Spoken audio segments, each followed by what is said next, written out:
Tom. Hello, I'm back again. Welcome, ladies, gentlemen, and Thousand Suns Forge Fiends to that 6+++ show. I am your host, Tom. Whoa! Oh my word! This is episode 100. You're welcome. A long time now. I don't really remember when we started 2 years ago, thereabouts. We weren't fully weekly the whole way through. That came later, I think. So it doesn't map exactly to weeks. But we've made it to episode 100 of that 6+++ show, the single worst named 40k show in existence. Fuck you. Everyone liked that when I came out of it. So... I really like it. But then I've, over years of attempting to promote it and reference it and search for it, I've come to understand we've made a huge mistake, but it's fine. It wouldn't be us if we got it all right. If you are listening in, that we are the boys of 6++, of course, 40k team from East England and Middle England, and we're going to be talking all things 40k today. We've got some news from WTC, where several of us have been, and a lot of us have been emotionally invested, and then we're going to go through some silly games and some questions, because we've got a bunch of questions about the team as well. And I can see David in the chat. That's really nice, my buddy, my stream buddy from WTC. Amazing to have you here, mate. That's really, really lovely. So do shout out, let us know what you're up to, what you're doing, and obviously any questions you have. This is a very us-centered, inward-looking, very indulgent episode. So ask us questions, we'll answer them. It's very nice. We're going to have fun with it, not take ourselves too seriously today. Before that, though, cast of players, I get to start where I like to start. It's my dear leader, Chris. Chris, how are you doing? I am very well, thank you. Yeah, I am melting in the inferno that is my room. But yes, I'm very well. It's extremely warm. Yeah, I'm good, actually. I had a big sleep. Recovered. I had a very big sleep. Really, really big sleep. And now I'm all right. I was very tired yesterday and quite emotionally I'm done with all of this. And then you're like, you have a sleep and you're like, I might message Paul and see if he wants to play 40k. So I had a very nice game of Space Wolves versus CSM today. That was very almost a 74-all draw, but Paul couldn't quite make it back at the end. He attempted a secret mission with Logan, which was great fun as well. So a really fun game. Thanks, Paul, for that. I'm also joined by my sensei, who I've spent most of the last week with. It's the lovely John. John, how are you doing? Yeah, I did the same thing as you. I got home yesterday, and then it was 7 o'clock, and I went, well, I'm just going to sleep now. And then next thing, it's 10 o'clock in the morning, and I was like, what? I never sleep Absolutely this long. Phenomenal, right? Yeah, I'd obviously not slept enough all week, so. But yeah, it was good fun. But we'll get into that more afterwards. I'm sure. The whole week is definitely sleeping not enough, and we can talk about it. I think that's honestly partly on them for the way they schedule and run it at the moment. I wonder if there could be improvement on that score. I don't think you actually get enough rest and time. If I was actually playing, I think I'd feel very strung out by that final round. I certainly think our players were as well. And I am finally joined. He's got his Australia top on. He's declaring his colours. He's moved away from England because they didn't do well enough. He's abandoned us. The lovely, my fellow Archon, Rob. How are you doing? Good evening. I'm an Archon now, not a Dracon. Yeah, well, I've rolled it back. I feel bad about it now. I didn't realise it was little bitch. Oh, yes, you did, Tom. Yeah. I really... Would I do that? Would I do that? I'm a pot drop right now. What have you been up to, Rob? You played any 40k? I've played a game of the Ping League. So I had a fun game into Crusher Stampede. Oh, amazing. With my Vanguard Dark Angels with Deathwing Terminators. Not Knights, Terminators. So that was fun. They did absolutely nothing. I told you. So good. They punched a Maliceptor to death. That was good. It was good fun. It was so much fun. Awesome. That's King of Things just wild, isn't it? We've had all sorts of mental results. It's just a very fun time. It's definitely delivering on our goal for it, I think. Oh, jeez. Wonderful. Okay, we're going to shout out some people in the chat. Then we'll do a little bit of a brief run through the news. A little bit of self-promo as well. And go from there. Gordon Chung's in. Says, hi, team. Have you had your telegram from the Emperor? Oh, I'd like to congratulate us like the Queen does. Oh, that's nice. That's very nice. The Queen doesn't, Tom, anymore. Oh, sorry. Rest in peace, Liz. Love you, Liz, wherever you are. Chris Richardson's in. Very nice. We've had you chatting away on the week on the WTC stream. Appreciate that. Obviously, David's in. Martin Dorr is in. Pickalax is in. Paul Bridge, who was again very chirpy in the stream chat, not to be mistaken with the Paul Bridge of East England. This is a different Paul Bridge. OG Danish Paul Bridge. My new favourite Paul Bridge. Dare I say? Superior Paul Bridge, I would say. Truix is in and says, I can still taste the tequila. Yeah, huge mistakes. Huge Ah. tequila-based mistakes were made. It was really rough. It's not as bad as the stag do at the end of the week. Yeah, and Paul Bridge says, think about the French guys that played singles as well. I mean, we'll get to that. I thought that was a huge mistake. I was wrong. So we'll absolutely get to that. In fact, that's where we'll start. Let's get to the news. French absolutely smashed WTC. 6 of the top 8 in War Masters. Olivier wins War Masters. Wins the WTC. Olivier wins WTC. Olivier's running the full Black Templar Horde a la Ed Watts. What do you guys make of that? Was that on your bingo cards? I think it's a really interesting one because quite often the top teams say they don't play because they don't want to give away their secrets. Yeah. But I think in this case, it's just the French guys were so in form. You know, like I think about like your first event, your first game at event. Right? I know for sure, my game 4-5, I'm playing far better than when I am. And also, they would have been practicing constantly on TTS. And then to make that transition to on the tabletop does take some getting used to. And they've managed to get those cobwebs out. And it's a bit of a flex, wasn't it? Just look how good we are. Like, it was crazy. Take down both. So it'll be interesting to see if next year all the teams like Poland, Australia, England, America, who don't historically do those, they change their minds. Yeah, I think it's interesting. You can make the case of being in form.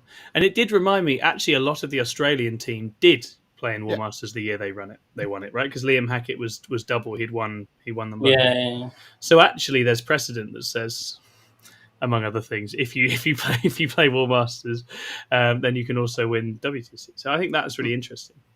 But they must have been shattered. That's a huge amount of games to play.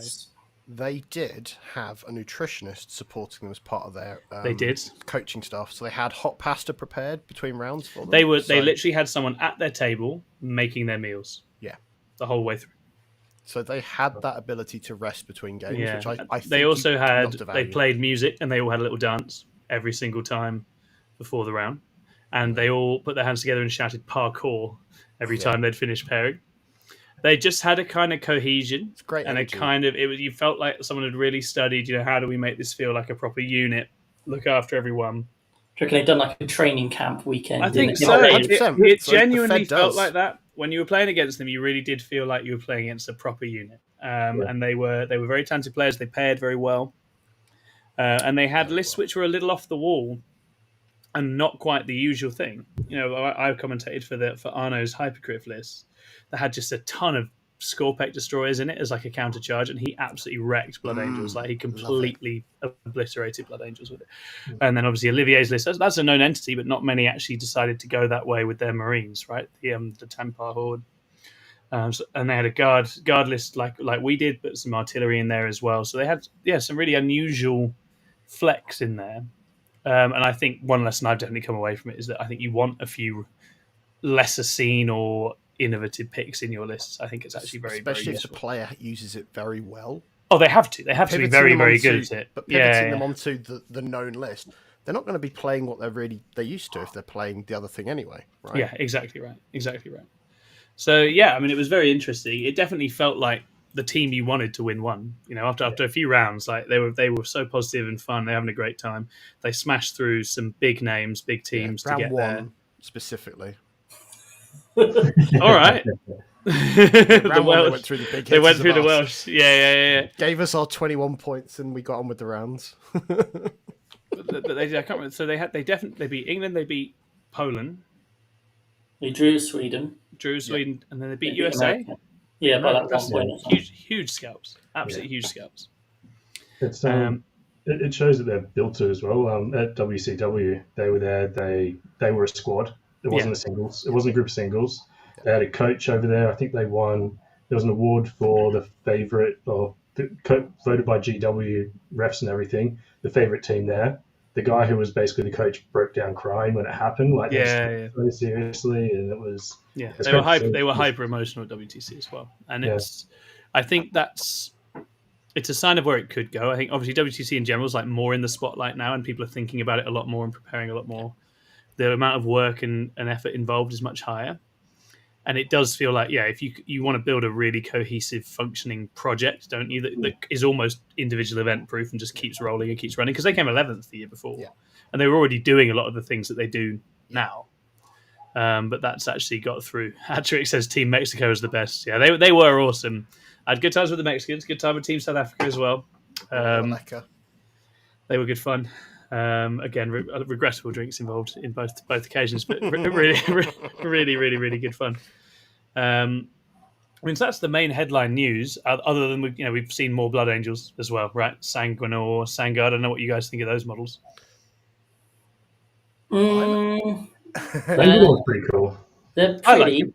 They're cool, but I think the general vibe is that the Sanguinor hasn't exactly knocked people's socks off. And the Sangard are pretty and they're nice, but there's this argument, isn't there, that the AOS new models are just so much nicer and they've just got so much more character, and these ones are just they're a good version, but and they're pretty, but they've not got that character, I think, that necessarily like the AOS side of things. Big old Jim in the chat just says wear wings. Oh god, that's exactly right. Like, it's a strange thing to take out, isn't it? Yeah. Like, that's iconic for them, absolutely iconic. And then you've just got those little gimpy sort of Primaris jump packs, the little weird ones with the little bits on them that break off all the time. Dante's got See, I'm on the other side of the fence with it. I actually like that they're a little bit more simple, because if you look at, as a great example, simplified, not simple. The comparison of the old Sterngard, where not a single surface didn't have some extra bit on it. I kind of like sometimes that there isn't all that there, because then you get into the situation where they start doing this, where if the elite troops are that detailed, then the characters have to be a little bit more detailed on top. And then you get to the situation where some of the AOS stuff is beautiful, don't get me wrong. Like the Slanesh guys, the battle line have got like dangly things on their dangly things, and it's 800 different things to paint. So I kind of like that. Get them onto the tabletop a bit better, which is kind of like a trade-off, right? I think with these new models, I think they are nailed on as the Space Marine army that people coming into the game start playing, because they look awesome. They're not too hard to paint. They're very like punchy, awesome, going to go and smash you up. I think they are on there. It's interesting, in a lot of GW games and media, they've become increasingly the main Space Marine chapter that are covered. And I think this probably cements them in that sense. After us says they look like chubby-faced random guys in gold and non-ornamented armor. Tell us what you really think. Oh, man, that's amazing. Yeah, I think they're cool. The Sanguinor model, I was hoping for something a bit bigger. I was hoping they might go for like a sort of 250 point, like, something a bit more monstrous and scary. Just feels safe, doesn't it? The sculpts. They've just upgraded, a bit like the Astaroth. They've just upgraded. Yeah. That's why I'm just like, it's cool. I'm not going, oh my god, best model ever. I'm just like, cool. Keeps the nostalgia there, doesn't it? Yeah, for sure. So I don't think Blood Angels fans themselves are all that enamoured with it, because it feels like it's a losing of all the little extra details. Does this mean the Space Wolves are going to have no pelts on their new model? Surely not. You've got to do it. The Dark Angels have won. Yeah. The Dark Angels were very ornate, right? So but quite simple in the way that they're ornate. It was things like the keys on their belts and stuff, rather than loads of extra detail on knee pads and stuff. Yeah. Amazing. All right, cool. I mean, I think that's pretty much it as far as news goes. The only other news is that, and this has probably been coming for a little while. So this is good news, but it's worth just saying on the pod so we can sort of bear witness to it and the change. But Ed Fawcett, who, as you know, has been working his arse off doing amazing old world content and is doing that all the time, and has a lot of ambitions for where he wants to take it, has said he's going to be winding down his involvement in the 40k side and the content side stuff with us for the time being going forward, just because he's really, really got his head in one game. He's loving doing that. He doesn't want to stretch himself and sort of try and keep both plates spinning at once. We're obviously massively, massively grateful to Ed. He's dragged us through whole chunks of years when we've needed someone to have that energy and drive and commitment, and he's done an incredible job with that. He is such a unique personality. He's actually very hard to replace because he's just brings such bombast and energy and belief, let's say. So thank you very, very much to Ed. And obviously, I'm sure that the Old World channel is going to basically just continue to thrive because he's throwing so much blood, sweat, and tears at it that I expect that's going to continue to be absolutely massive. Wonderful. Cool. Okay. We're going to do a little roundup on our WTC experiences. I see there's quite a few people I've been nattering with all the way through WTC in the chat, so we'll talk about that briefly.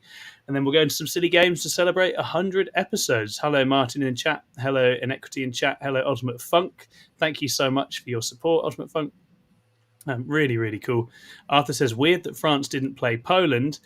Poland didn't get the win path to play France. That was the thing. They dropped the game. You know, they drew and then they dropped a game and then they were out of it to challenge them. Right, so that was big. That was they big. lost to Sweden, didn't they? Poland. Yes, that's right. That's right. So I think that was big in the event because yes, you know, typically you do have to go through Poland to win the event. That's the saying. That's the joke. But in this case, France didn't. I don't think. So they had a strong run. They went through a lot of strong teams, but they didn't have to deal with Poland there. Sometimes it goes that way. Okay, so yeah, I mean we had 3 separate strands in play at WTC. Let's start with the home guard. Chris, how was your WTC? So I lay on my bed and watched Warhammer for God, you turned into a teenager. I genuinely was. Mom! So obviously I was covering the Luxembourg side of things. In the run-up, we had done some scrims with Luxembourg, and we had kind of like discussed various things with them. And the goal had been for some of us to go out and kind of coach with them, but it ended up not happening for various reasons.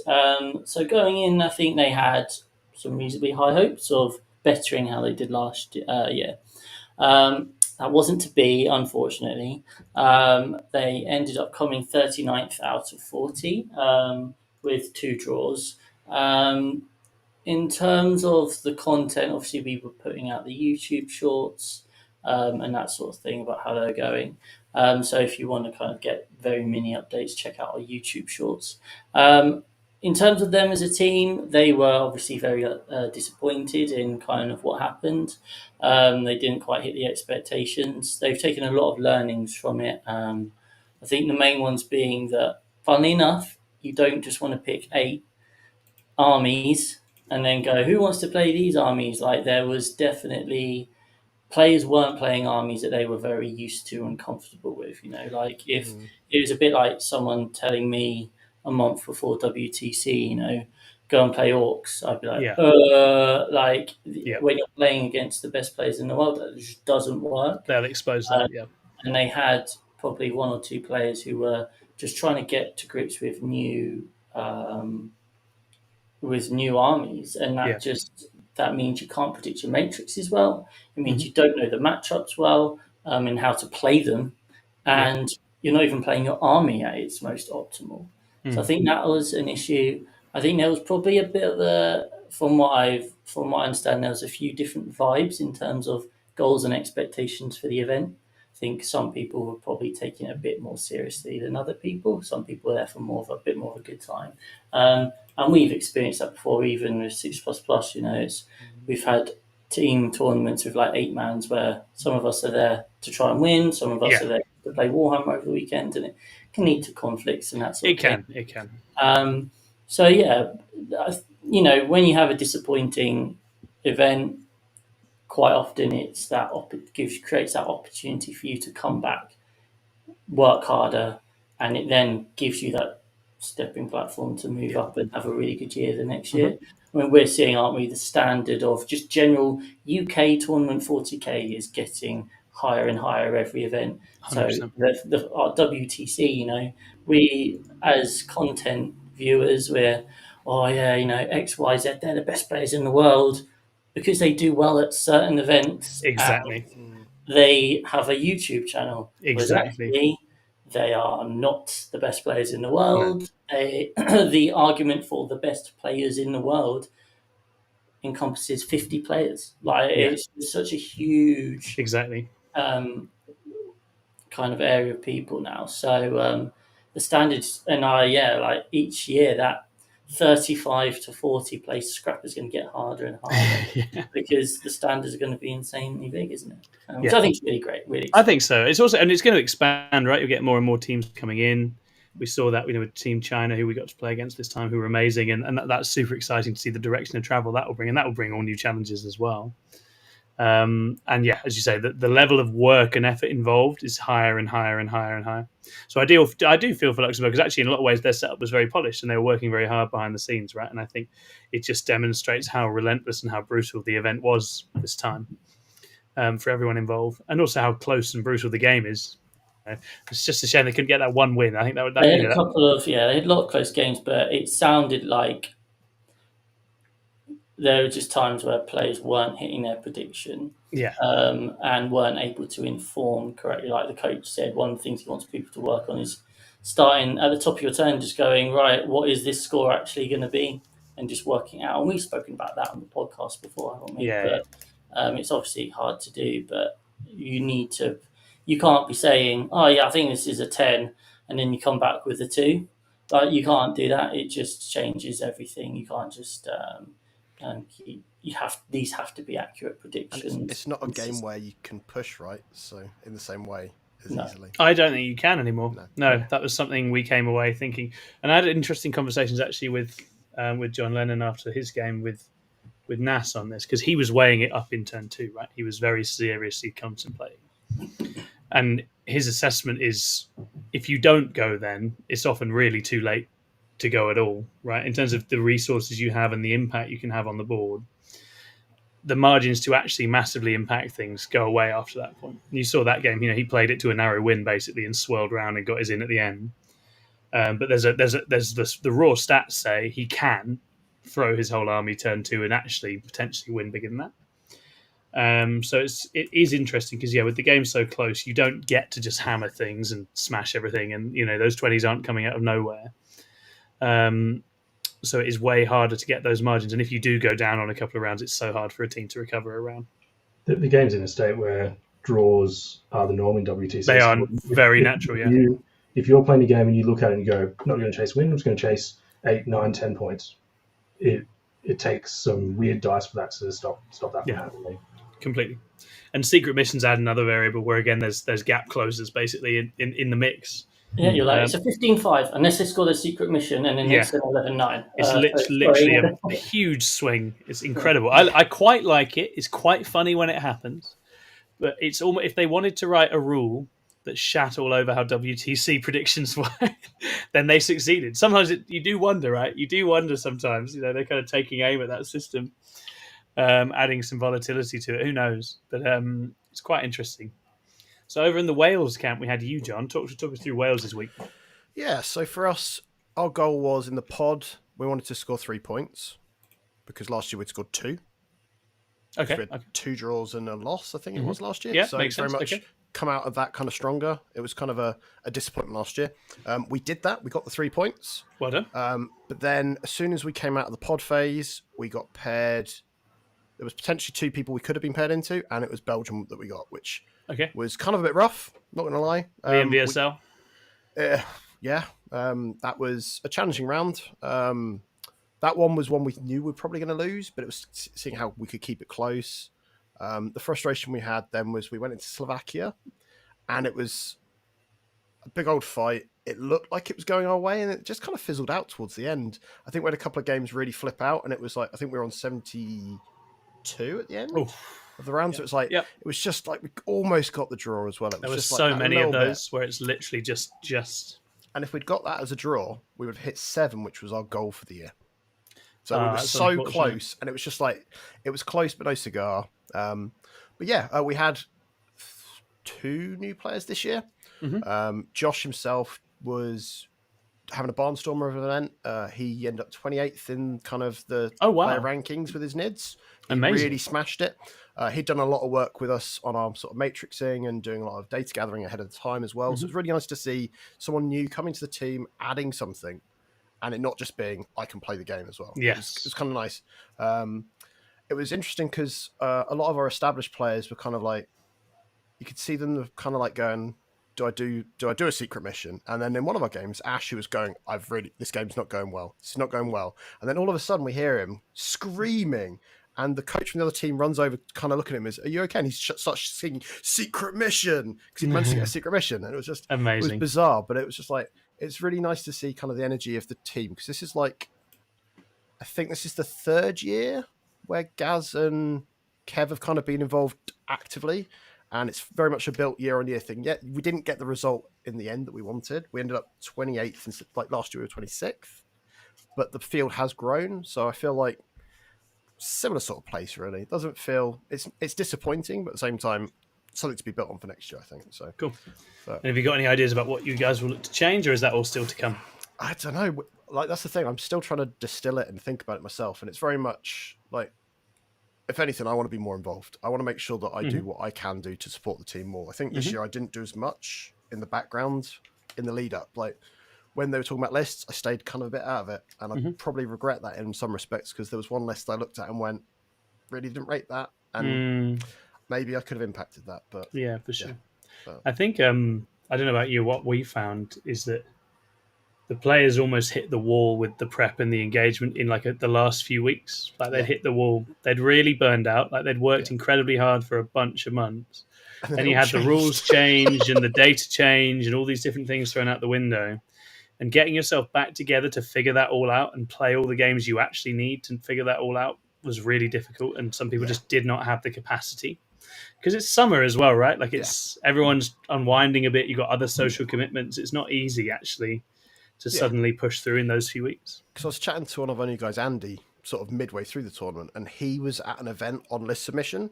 So on top of all of that, he was still umming and ahhing about his Chaos Space Marine list. And he was like, he wrote a list an hour after submission, and he went, I wish I was taking that one. And it just showed that, like, you can never quite get it right, really, on that sort of turnaround. But and in a way, it's not about getting it right with one list, is it? It's about getting it right in the combination of lists that you have. I think that's something we definitely came away feeling like we wish we'd had more of a top-down view of how these bits were all going to fit together. Yes. And more a sense of what kinds of combinations in pairings they were going to be working with. Because then you're like, you build this list, you go, it can do X, Y, Z. And then you get through the whole event, it's like, you never played X, Y, or Z. So we needed to anticipate what actually happens in a pairing setup to get you into those situations, and how do you sort of tailor for those. Yeah. That's what Luxembourg said. Yeah.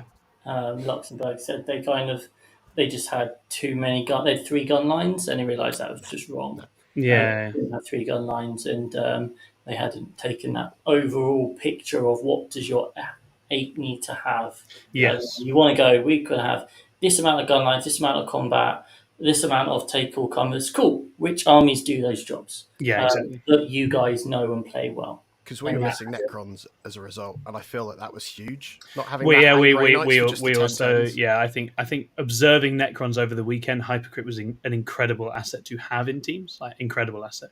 It can blow armies out. It can always draw a game. It's very, very dangerous. You want that. You want it to. And it's just got all the jank to play the game. It's got that GK aspect of the jank and just play rough matchups. But it's dangerous as well. It can actually kill you. It's got actual teeth. Yeah, exactly that. No, I think that was one. And again, there's that sense coming out the slate, Necrons have taken a hit, they won't be as good, blah, blah, blah. And then actually, Necron specialists in a whole bunch of teams. Keto for Poland did a really cool Awakened Dynasty list that was very, very cool. Arno, I've already shouted him out for France, who was one of our guys that we did on stream. They just demonstrated actually there was tons of life in that book and tons of play. So you just had double monolith still works. Yes, indeed. Yeah, I think Luxembourg had triple monolith, didn't they, Chris? They did indeed. There's a lot of monoliths. You got some love for Team Portugal in the chat. William Lovell saying happy 100th. Thank you very, very much. And yeah, for my part, I obviously was doing the commentating. There's a bunch of you in here who were watching that, so thank you so much for watching. That was the most amazing thing for me. I wasn't sure how that would go. Never done it before. But to have just tons of our community in chat for essentially 3 days, just nattering away, talking, making jokes, observing, having a good time. Having Chris abusing me from the safety of his home as well. I joined in occasionally. John joined in occasionally. That was, it was quite a life affirming moment. I felt really, really good. It just feels like a culmination of a whole bunch of things coming together at once. And I got to have a nice chat with Adam Camilleri outside before I started on my day one. And it's just like it's just this crazy moment where all these things that you've seen people doing, and you're like, I'm stepping into that world and getting to be part of it and do something in that. So that for me was amazing. And David was a joy to work with. His brother Jacob was incredible. You'll have seen all the images and the photos and the mini videos he's done. He was literally putting those together on the go as we go. It's incredible talent. And his and David's stream setup's phenomenal. But also, Jacob was running and getting us food, getting us drink, getting us anything we needed at any moment in time. Really lovely guys. So thank you so much, boys. I had a really, really good time. And then, of course, England. So England, we had a great pod. We beat our pod up. That all went well. And I guess the way of describing the run is that we had 2 finals and we narrowly lost both of them. Is the most accurate way of putting it, right? We hit USA, we hit France. We came short in both of them. So that's hard, I think, on the guys because they had worked a frankly awful amount to get ready for this. And I think, if they win at least one of those, I think they come away with their heads held high and they feel good. But I think it's very tough. Both the games you really want to play and you don't quite make it in either is really tough. So there was also a draw with Italy. That felt like sort of end of the event blues, and they've lost the 2 games they were really hyped for in a lot of ways. I think their levels dropped off in that game. And I think that's quite understandable. But Italy did also play really well. Shout out to Francesco who smashed Boris on the stream. I absolutely annihilated him. That was very, very, very funny game. But the England team were awesome. It's been a really, really good few months working with them. They're great. I do really feel like WTC is this weird thing. It's a bit like going back to high school. I didn't expect it to have that vibe, but it's like it's got its little cliques, it's got its little gangs, it's got its cool kids, and you go in there and you sort of have to try and navigate it and survive.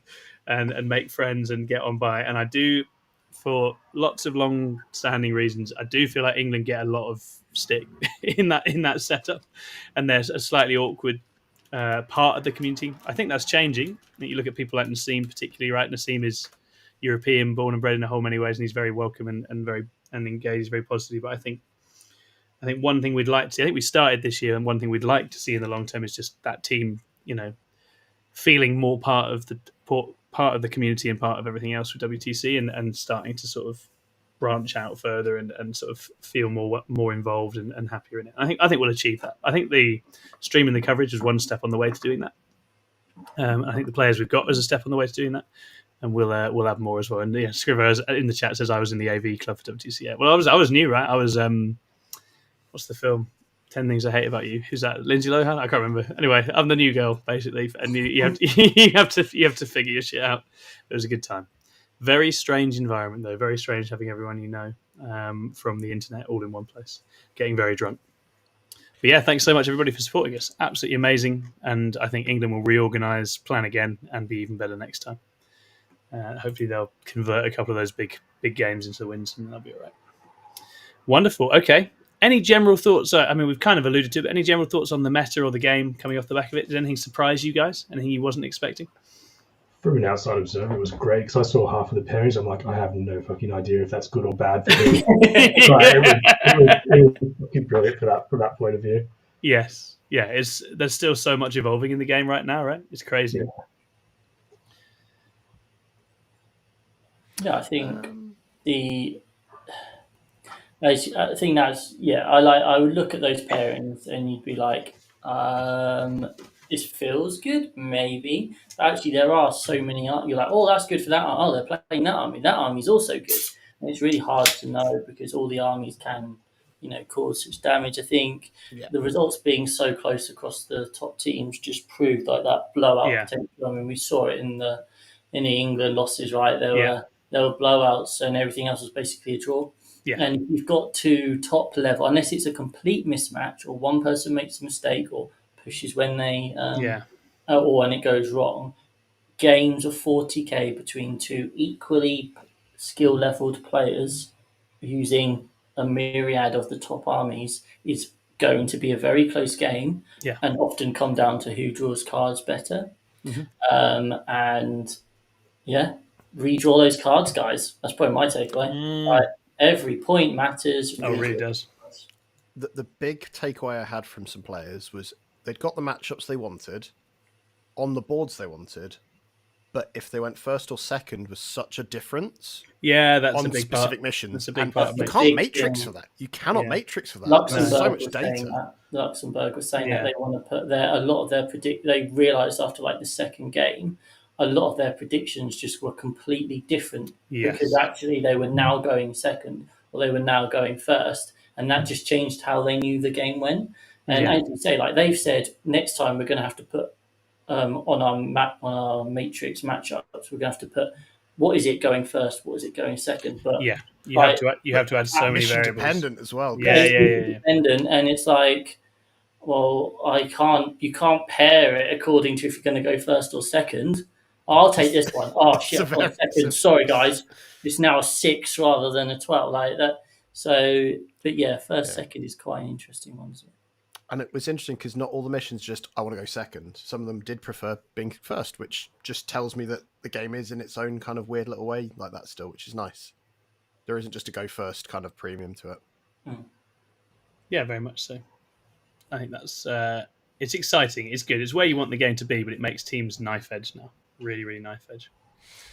Cool. All right. Well, let's take it to some celebrations. Let's take it to some 100 show festivities. We've not done 100 years yet. Oh, I wondered why my back was aching. Yeah. We've obviously been doing this for a while now. This is the 100th episode of that 6+++ show. So we're going to throw some Palooza-related games together for you. We're going to start with Chris. Chris, what's your first game for us? Cool. So this game is called Who Am I? Right. So if you don't know any members of the Plus, then this is not going to be in fun time for you. But we're going to enjoy ourselves. So basically, I've messaged a couple of people who play for 6++, and they've given me some information. I'm going to tell you this information, and you have got to work out who I am talking about. Okay. So the way this is going to work is I'm going to say clue 1, and I'm going to give you a clue. And then you're going to write down who you think that could be. Okay. Then I'm going to give you clue. I'm not going to tell you who it is, obviously. Then I'm going to go to clue 2, and I'm going to say that. And then you could stick with who you have, or you could then write a different person down. And you can change your mind as I go to clue 3, clue 4, clue 5. Eventually, you're going to settle on someone. So if you go, clue 1, I think I'll pick someone random, Paul James. Okay, if you see clue 1, I think it's Paul James. Cool, right, so you write that down. And then you would go to clue 2 and you think, actually, I think it's John Scrivens. Okay, right, write down John Scrivens. And then you go clue 3, you think, actually, no, it is Paul James. So you write down Paul James. And then it turns out it is Paul James. That would get you 3 points. Okay, and the goal is to have as fewer points as possible. Okay, yeah. So if you change it late, you want to just hold. Yeah, you want to hold if you're confident. Okay. Always. Right. So, are we ready? So, this person, clue 1, they own around 12,500 points of models. Fucking hell. Is that a lot? No. No, I've got more orcs than that. it's not a lot. Orcs. Okay. Okay, Cool. So that's clue 1. Right, so you got a name down. Clue 2. Yep. In their first ever event, they had 3 attack bikes in their list, and they placed 205th. Ooh. So in their first ever event, they had 3 attack bikes in their list. And Okay. they placed 205th. Okay. Okay. Clue 3. This person has appeared on that 6++ show before, and their first ever episode was episode 19. Ooh.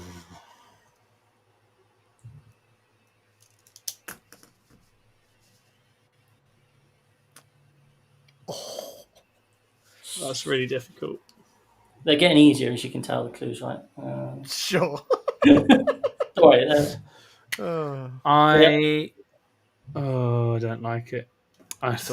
So for the podcast listeners, Tom is just looking very whimsically at his keyboard Can we have and a visual narrative? twiddling his hair really Whilst nervously like he eating. always does. I hate being wrong. Really, yeah. Obviously, you are fully entitled to cheat here, Tom. If you feel any. I'm obviously not going to do that. I'm not going to mug myself off. That'd be awkward, right? It Number actually says 4. well before I started watching you guys. Lol, not a clue. Okay. Well, you might know this person still. Clue 4. The favourite model they've ever used on the battlefield is a winged hive tyrant. Oh, interesting. Oh fuck.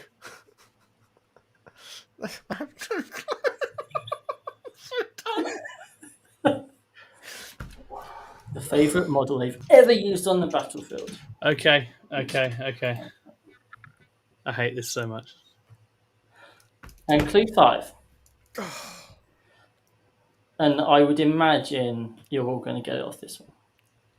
They were once a stand-up comedian Yes. and have appeared in a Harry Potter film. Yeah, well done. I got it one too late. So, Yeah, me too. I should have got it a couple before. Should have got it with the attack bikes. Tom, what did you get it on? What number?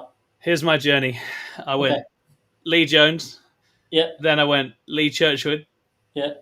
Then I remembered actually I played Lee Churchwood at his first ever event and I beat him by about a point. It was one of the hardest games of my life because that's the kind of person that he is. Yeah. Paul James next. And then I got it on the next one at Davy Little. Okay. So was that fourth. 4? It was 4th, yeah. Okay. Scrivo? Davy played Salamanders before he played Nids. I should have got that with the I attack forgot bikes. about that. Yeah. So he did. That's what I should because Lee Churchwood also did. He started with those. Yeah. Because he's painting it for his sons instead now. Yeah. His first ever event, Davy's first ever event was the LGT. That's fucking sick. He came 205th of 598 players. That's actually really good. Went Yeah. 3-2 bang average. with Salamanders. Average. He came 2 places above Dave Murdoch, 11 places behind me. He was like looking down like the list of things. Tom, you went 4-1 at that event apparently. I did. Try hard. I won a Drakari mirror in 45 minutes. It was beautiful. Scrivo, what did you get? I went Jack Chapman, Okay. then I went Paul James, and then I stayed on Paul James because I didn't have Yeah. an answer for 3, and then went Davey. Yeah, you were similar to me. Was that 4 or 3? So 4. 4. Yeah. Okay. There were multiple mini games today, so that's why I'm keeping track of This is the fucking sick. real I've winners. enjoyed it. And Rob, what was your? I full committed. It didn't work well. Did you just hold at one? I went. I thought you were trying to. I thought Paul James. I thought you were saying just an example. Paul James. I'm like, Oh, nice. yeah. So I even doubled down on the Hive Tyrant one. I'm like, I don't know if you're in. He's got Well, Drakari. James, you may have played Space with us. Marines, I doubled down. He has Drakari and Space Marines and an unfinished. I think he might have sold it. He was going to run 100-foot Harlequins, but he never Yeah.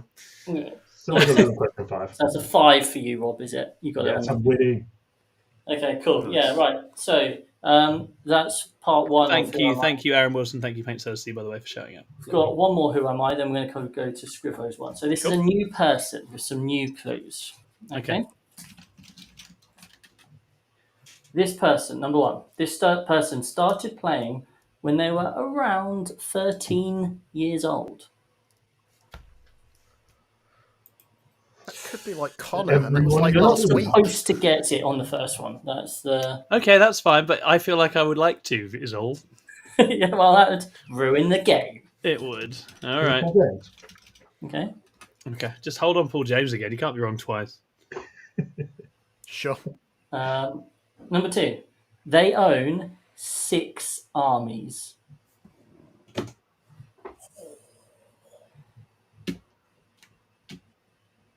There was a poll in our WhatsApp. Oh, There was. Ago. Yeah, you're not allowed to look on your phones. No, I I'm think just looking on my iPad. most of the team have 6 armies, if I remember correctly. I know. Everyone. It doesn't Quite help. a lot, do. Okay. I mean, I don't have enough. Needs I more don't think data. it won't be them. Built and painted, Chris. I asked this person, how many armies do you have? They said they own 6 armies. So be it. Okay, that's fine. Cool, thank you. He's doing it, guys. He's doing it. He's twiddling the hair. It's You've just got him. I'm deep in thought. Well, podcast, The curl's also it's just growing back. It's just reappeared. So now I'm yeah, I need my haircuts. nah. How are you, boys and girls? Cool, I've got it. I hope the other members of Six Plus are enjoying this because I'm sure the audience aren't. I'm Clue not. 3. Indulgence. Clue 3. The first models they ever painted were Black Templars with poster paints. Oh, I think I've heard about this.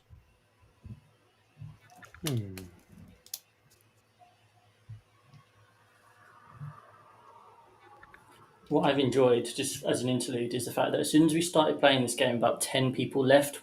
Yeah. But it's Who gradually built up, back up to sort of 20, 27 now. Makes so clearly sense. people are joining and going, oh, fuck, they're still playing the game. They just wait till my game. They're all gone then. Black Templars with poster paint, 6 armies. And it would have been when they were around 13. Which, Okay. if they're the same sort of age range as me, would have been 1999-ish and would have been third edition. Third edition box. Yeah, which was Black Templars. So I'm trying to gauge off of that, and it's fucking awkward. And I've put the wrong name down now, I think. But never mind. Oh, good. He's enjoying the game. Well done, at least one of you. Right, number 4. Their favourite painted model is a Keeper of Secrets. I fucking did it. Oh shit! I've overdone it. I fucking no. did it. I've ruined it. Yes. I've not written that third name down. I'd have been all right. My God. My God. This is what hair twiddling gets you. Rob, are boys. you comfortable? I Confident? with this shouldn't one? push that This button, clue- should I? Has this clue given you the answer, Rob? I'm pretty sure Paul does have a Demon's Army, doesn't he? And clue 5 is that they are a founding member of 6 Plus Plus. I'm going to circle the right one. You fucked me. So, of course, I am talking about the one, the only, Lee Jones. Yes. I went there and then I fucking cowardly went somewhere else. Oh, did you? You went to. Oh dear. So, Tom, what did you get on number? I went Aaron Wilson, then Harley Scully, and then Lee Jones for the last 3 rounds. So I got him on the third try. So 3, nice. Scrivo? I failed. I 4. got 5. No, because 5? it would have been on 4, but I didn't write it down. I just circled him angrily. So, Oh, literally, I can't make this shit up. I literally Yeah. So he got it on 4th. 4th is actually still fine. yeah, we'll give you 4. We'll give you 4. And Rob. This doesn't win WTC of who am I? Yeah. There is a bit of that. There is a bit of that. Give us another 5. There's I another thought 5 for Rob. I thought Sorry, Harley, sorry. I thought Jasher, and then Well, Okay. I'm maintaining the Welsh standard of being in the middle of the pack of these three armies, 3 countries, right? Because you're Luxembourg right now, Rob, right? Hey. Oh, hi, Harley. Nice to have you in the chat. So those are the 2 Who Am I. So we're going to go to Scrivo now, and then I've got a 10-question pop quiz on stuff to end with, which should be a bit of fun. Perfect. But yeah, Scrivo, do you want me to get the tier list up? Yeah, whilst you do that, I'm just going to quickly Yes. field this comment from William Lovell, who asked, do you think WTC should reduce the draw bracket to 83.77 or something?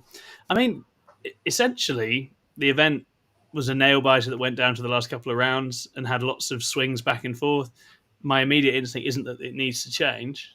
I think teams just have to navigate a much more drawish game.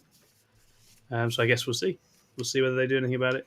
I do think for UKTC, where it's teams of 5, maybe having a slightly smaller draw bracket would be good. Yeah, a 10 gap is quite big. I think it's. I think that's a little bit punishing, but that's for Zach and his guys to work out, isn't it? Yeah. There was discussions before the event, people going, should they have done something with it? Because people, as they started to test the new pack, it felt that way. But you just adapt, don't you, right? I know exactly how this tier list is going to go. Go on then, John. Right. So, this is the 6++ tier list. So instead of it being something sensible, like how good a player they are, how well they can paint, how well they can dress for World Book Day. No, this is about what their armor save would be. Because 6++ is an armor save. It's an invulnerable save. It makes perfect sense. That's where it right? comes from. Yeah. So my logic here was pick some people that obviously have a home at a certain save and see whether you guys agree with me. I thought this would be very sensible and probably highbrow for the event, for this kind of the show. So I thought it was a good thing to bring to the table also. Nice.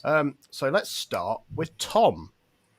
So my argument here is Tom is actually D tier because he's only a 2++, because he's an Archon, and that is famously the save that he will. And my Archons, make. I can with 100% confidence pick up my Archon save dice, say watch this to someone, and roll a 1, and I've done it. Happens more times than not. Like I'm just so relaxed about it at this stage. Like no surprises.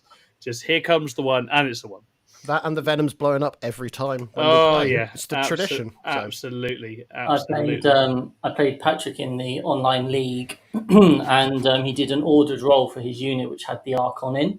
And he kind of went, right, this guy dies, this guy dies, this guy dies, and it's the Archon, and he fails his first 2 ups. Okay. Yeah. Even on a long, 10 saves. Yeah, he's just waiting. He's like, I know I'm not going to let the side down here. Here comes the 1. It was perfect. Oh, God. Yeah. Right. Next, I think, is another easy one, which is Paul James. I think I've never seen him play an army that doesn't have. I know where he's going. Yeah. A 4++. So it makes sense, right? Yeah. I would have done the whole team. He loves 4s. This will take forever if we did the whole team. So I thought I'd just pick a few favourites. So maybe next time around we'll do it for 200. If you have ideas for where you would put other members of the team, do shout out in the chat. Yeah, super chat them. Who knows? Or you could super chat them, yeah. That'd be nice. And then Lee Churchwood.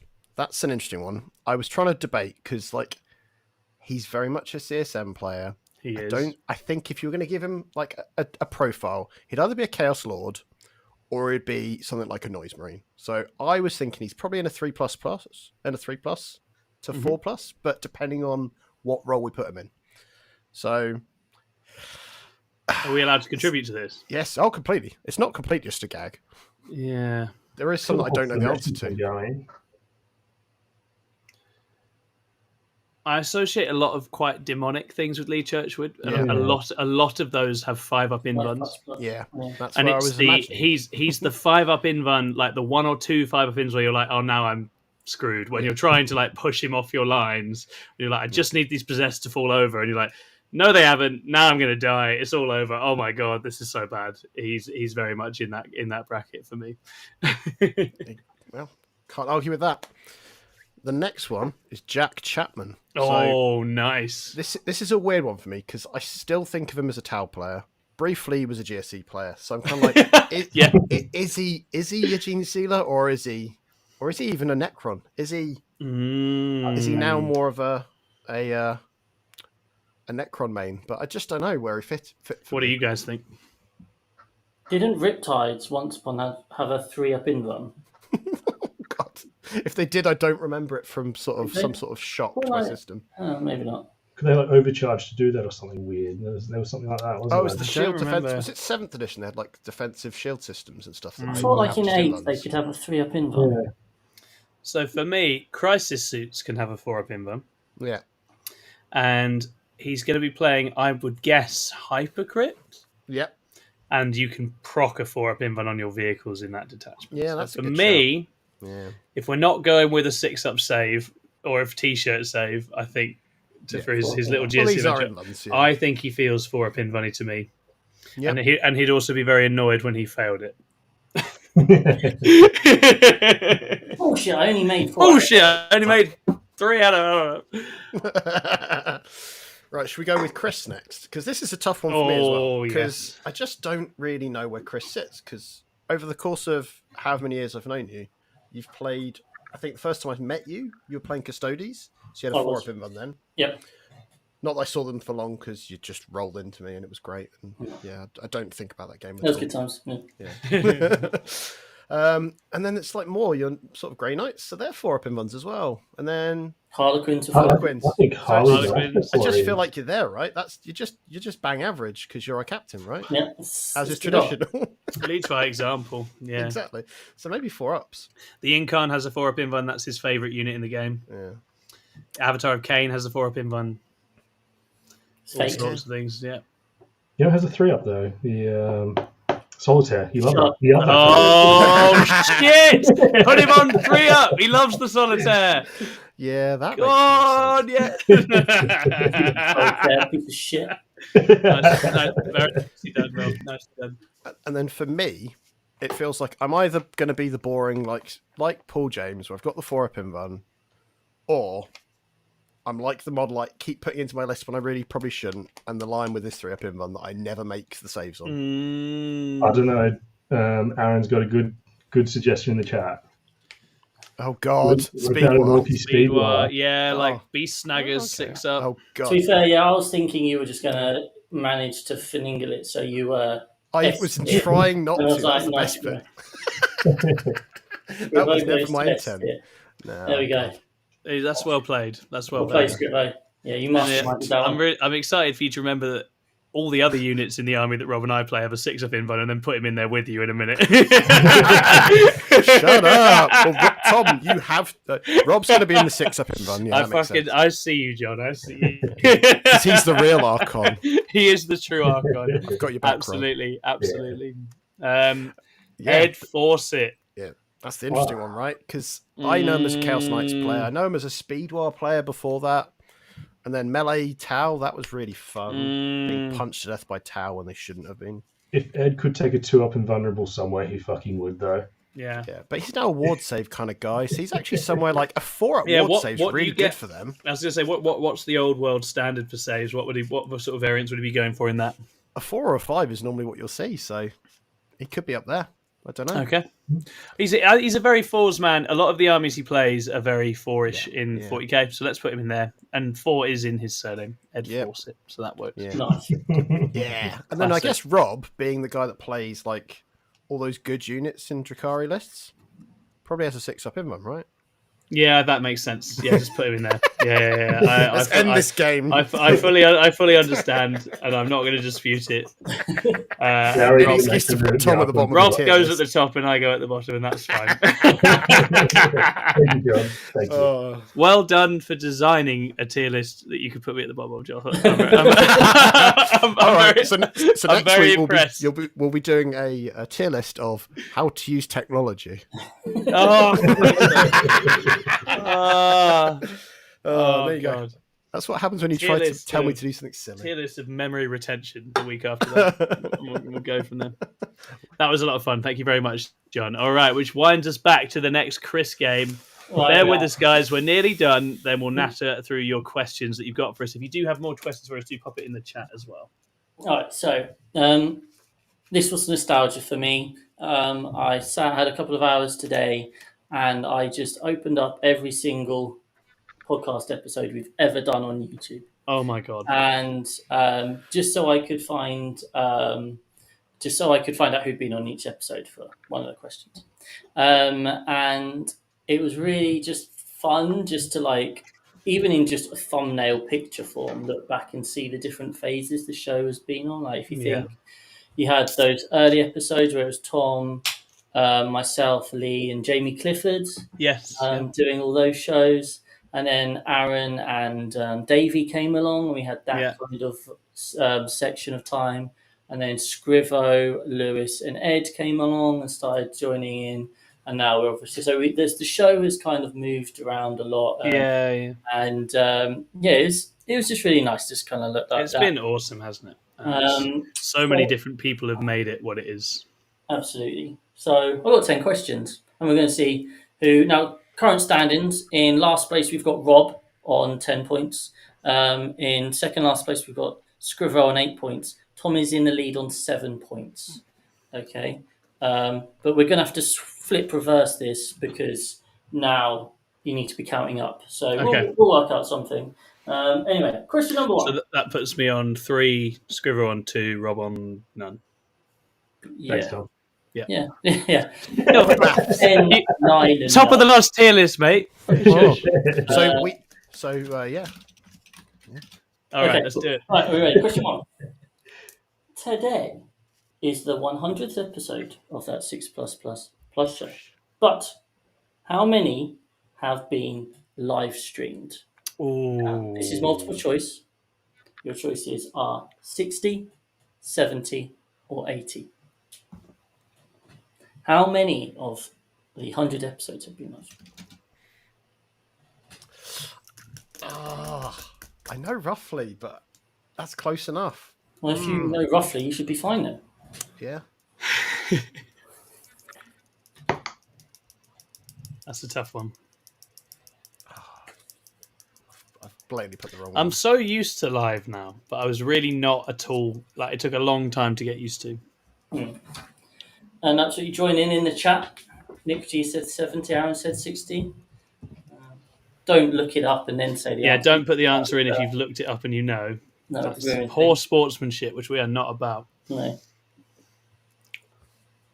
I'll give you 5 seconds to write down your answer, and then we're going to hear what you said, so we can live track this. Tom, what did you go for? 70, mate. Okay, Scrivo 60. and Rob. 60. The answer was 70. Fuck! Do you know what? Well, I crossed it out. I was panicking. You left us too long. Hello, Vic. Thank you very much for the thanks. And thanks. Yeah, 100 episodes is amazing. It was fucking awesome getting to watch you play up close this week, man. You were amazing. Absolutely amazing. I miss you, Vic. Yeah, go and get a lot of sleep now because you deserve it. Okay. Yeah, Fireside podcast will catch us up one day, maybe, Vic. You never know. They don't need to. They just put out dime. Whatever. Those best sports winners, yeah. All they've got is the opinion of the best players in the game. We've got Losers. we've got too much time on our hands. They can't compete. We've got 20 people watching us do a pop quiz. So, Who's the real winners there, then? Question number 2. Tom's obviously well known for his humdingers of an opener. But what was his first ever opening? Was it Welcome, Ladies, Gentlemen, and Warp Dwelling Deviants? Was it Living Saints? Or was it Synapse Creatures? Or Synapse, however you want to pronounce it. Warp Dwelling Deviants. I wasn't as unit specific at the start then. I must have I don't know when I started zeroing in on units. What, like Thousand Suns Forge Fiends? Like Thousand Suns Forge Fiends. Quite niche. It's quite nice to have in jokes, though, isn't it? Yeah, we do love a good in joke. Love an in joke. Or international joke, whatever you want. International scandal, whatever you like. All right. Aaron's gone with option 1. Aaron's gone for option 1, okay. Scriver, what'd you go for? Synapse Creatures. Okay. Rob? Warp Dwelling Beasts. Warp Dwelling Deviants. Okay. Yeah. Tom? Synapse Creatures. Synapse Creatures. The correct answer is Synapse Creatures. You've used it at least 3 times. I can think of a couple of times I've been. We've definitely talked about it before when we talked about the intros. We have, because the NIDS book was out. It was the broken era of NIDS was just starting. I think in that time. God. Yeah. Right. Question 3. Occasionally, we have a segment called "I Fought the Law," and the law won. Shit! Why didn't I call the law quiz at WTC that? That was literally that. It was that. It was that. That's our show. Oh, too late now. Just fix it in post. What? And this is brutal because I'm not going to give multiple choice. What was the first ever piece of law that we did on the show about? Fuck. Now, if you watched that episode, you would have a chance of remembering. Fuck. One of you here actually did that piece. That's going to be me. Tom. Yeah. It was the same episode as Synapse Creatures. I can't say that. Can't confirm nor deny. Okay. So you've got to write down a something. I've got it. I think I've got it. This is brute. If you get this right, and your name's not Tom, fair play. Yeah, you'll nail this. Aaron Wilson says how Space Marines are made. Now, Lewis was the one that was obsessed with that. Lewis did I'm interested in how Space Marines are deconstructed. That's my favourite thing. I don't mind. I don't mind how they're made. There's only one thing you like more than that is how to deconstruct a custody. Yeah, that too. Lewis brain. did the The making of a Space Marine, didn't he? Yeah. And that was really, really good, and I was upset he never did anymore. Yeah. Right, let's hear your ideas. Rob, what do you think it was? The warp. The Warp. Okay, Scrivo, what do you think it was? I went with Gene Stealers. Okay, interesting. I think he's close. Do you? Yeah. Tom, what did you go for? I think I did it about the Kellamorph, Chris. You absolutely did. Fuck yes! Kellamorph. Get in the bin! We learned that the Kellamorph was modelled on, like, he took a role in society Yes. that was based on that world's, like, kind of hero. Yes. Kind of thing, right? So he molds himself to look cowboys? like... Yeah, so he's a cowboy in that one model, but he's like bred and designed to be like a version of the like cult Like figures and Robin heroes Hood. of that planet. Yeah, so he could be Robin Hood, he could be Zorro, could be whatever, and it's gonna help people think, oh, they're on our side, and Do I they're get half a point? no. What else you don't get? But kit bashing opportunities there are huge. I'm surprised they don't hammer that more. Yeah, I agree. We'll make special edition versions. Okay, here we go. Question 4. How many members of 6++ have been on the show? 2 marks if you get it right. 1 mark if you get one either side. Oh, Okay. fuck. How many different members of the team, of 6+ team, have been on the show? The current team? Has anyone left the team? You One know, person. very few have. Very, very few. No one leaves alive. Yeah. 'Cause They I go wanna find missing. out- I wanna They find go out the next missing, but they process, never though. leave the team. And sometimes they go and do real life as well, which is very much allowed, but that doesn't mean they have to leave. Oh, this is tough. Yeah, this is tough. Oh. NXT's gone for 17.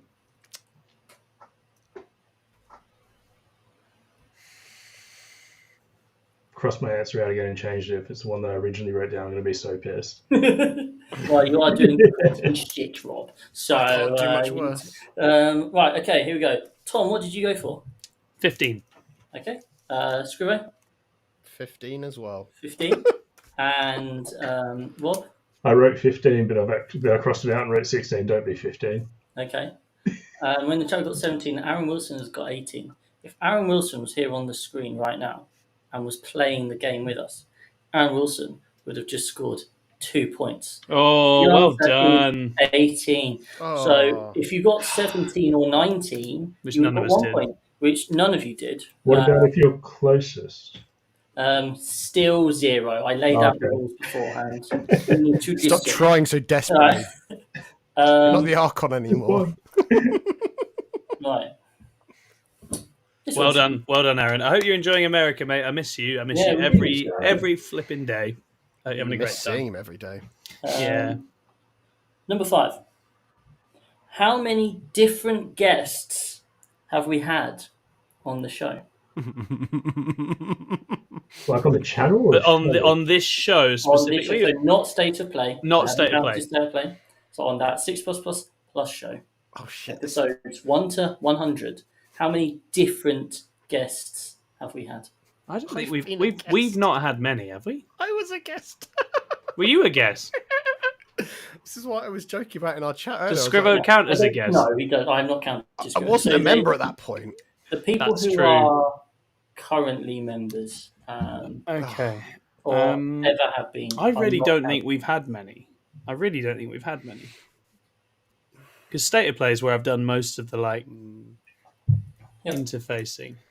Right, there you go. I've put a number down. Just committing to it. Hands up. It's Done. Is it the same again? Like correct answer to nearby one? No. Well, fuck you. As you've correctly pointed out, it's a low number, so I can't have 6. Yeah. Because it would have been higher if I was included and Lewis was included. Yeah, well, you're not. And Ed. So, Yeah. But Ed came on State of Play. He never came on that That's show. why, yeah. See, this is where my brain's going. I'm like, Everyone joins. I only developed this question when I started watching. I went, who's that on the thumbnail? And then had to dig a little deeper. It was like, yeah, I wasn't on that episode. I'm fascinated now. This Right. this genuinely fascinates me. Okay, right. Rob, what'd you go for? 5. 5. Okay. Scrivo? 4. 4. Tom? 2. 2. Okay, Tom, who were your 2? Who do you think we had? Thierry, Yep. and then someone I can't remember. Nice. Excellent. Scrivo, who do you think we've had? I just guessed numbers. I remembered Thierry, and that was about it. Like, Okay, cool. Thierry, you are the most remembered member so far. We Rob, love you, Thierry. It was recent. 'Cause it was And recent. recent. I have a so, short. do you memory. remember, Rob, do you remember any names of guests we've had? It's just Thierry then. Just Thierry, right. Well, you're about to upset some people. We have, of course, had Thierry. Thierry's been on twice. Yeah. We had Tony Chu. Fuck! Of course we did. Of course we fucking did. I've just been Who? hanging out with him for a whole Who? week. Who's this guy? We had Jack from Team England, head coach. Oh, He fuck, did a yes, show. We did. Yes, we Oh, he did. Scrivo. With me, yes. Yes. So that's 3. Okay. Yeah. And then number 4, because there were 4, Yes! Tweak. Tomek for the Halloween, the spookiest Did tier the list. Halloween episode. Oh, I was like, it's probably ones I wasn't on, so I don't remember Yeah. them. No, I was on all of those. I had a Apart from Tony Chu. complete mental blank for all of those. All of those. That's 0. awful. Sorry, Tony. It's got to say, Tony Chu was an amazing captain this week. He smashed it. He was great. It was really, really fun. If you haven't go watch his game against Dark Angels. If you want to watch Elves, just do. He was incredible. It was so good. It's like a perfect. After like a turn, you're like, this is going to be a perfectly executed Eldar game. And it was so good, so good. I think him shaving his head has kind of given him a level up, like Walter White in Breaking Bad. Yeah, we call him the Egg now. He's our source of power. He shouts, "Say my name." I am the one who knocks. Anyway. Sorry for forgetting you all. You're all amazing. Yeah, so because those guys like our show, so Yeah. Sorry, Jack, you're not All that good. amazing. I love Jack. Jack's great. number He was 6, doing a train shift last night. I When he got know. back. Fucking Madness. safe. Which episode? And I just need you can give the title, you can give the episode number, the vibe, whatever. Which episode of ours has received the most views? Oh, And if you can tell me very roughly how many it's had without looking, then you can have an extra point. So guess a number. And I'll use judgment to decide if you're close enough. Cool.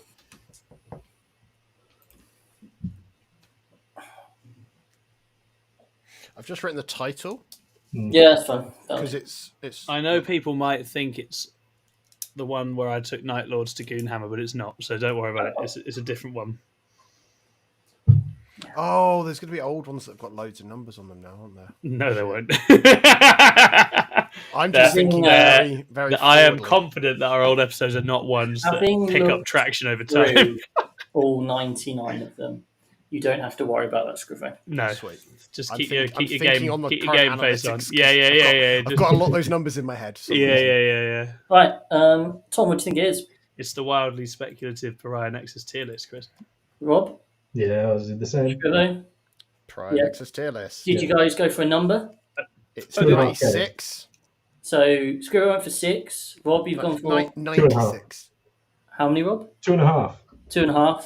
In Tom? terms of amounts of views, Oh, Yeah. amounts of views. Oh, 5.8k. 5.8.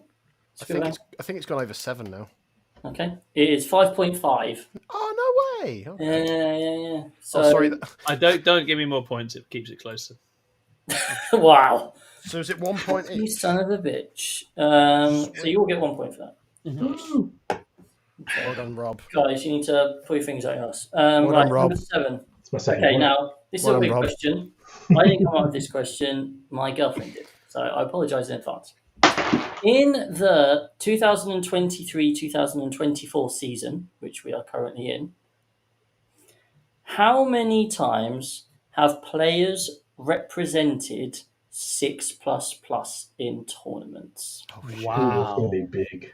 So I went to the 6++ on the team's ranking, and I went down and I counted how many times a player has represented 6++ in a tournament in this season alone.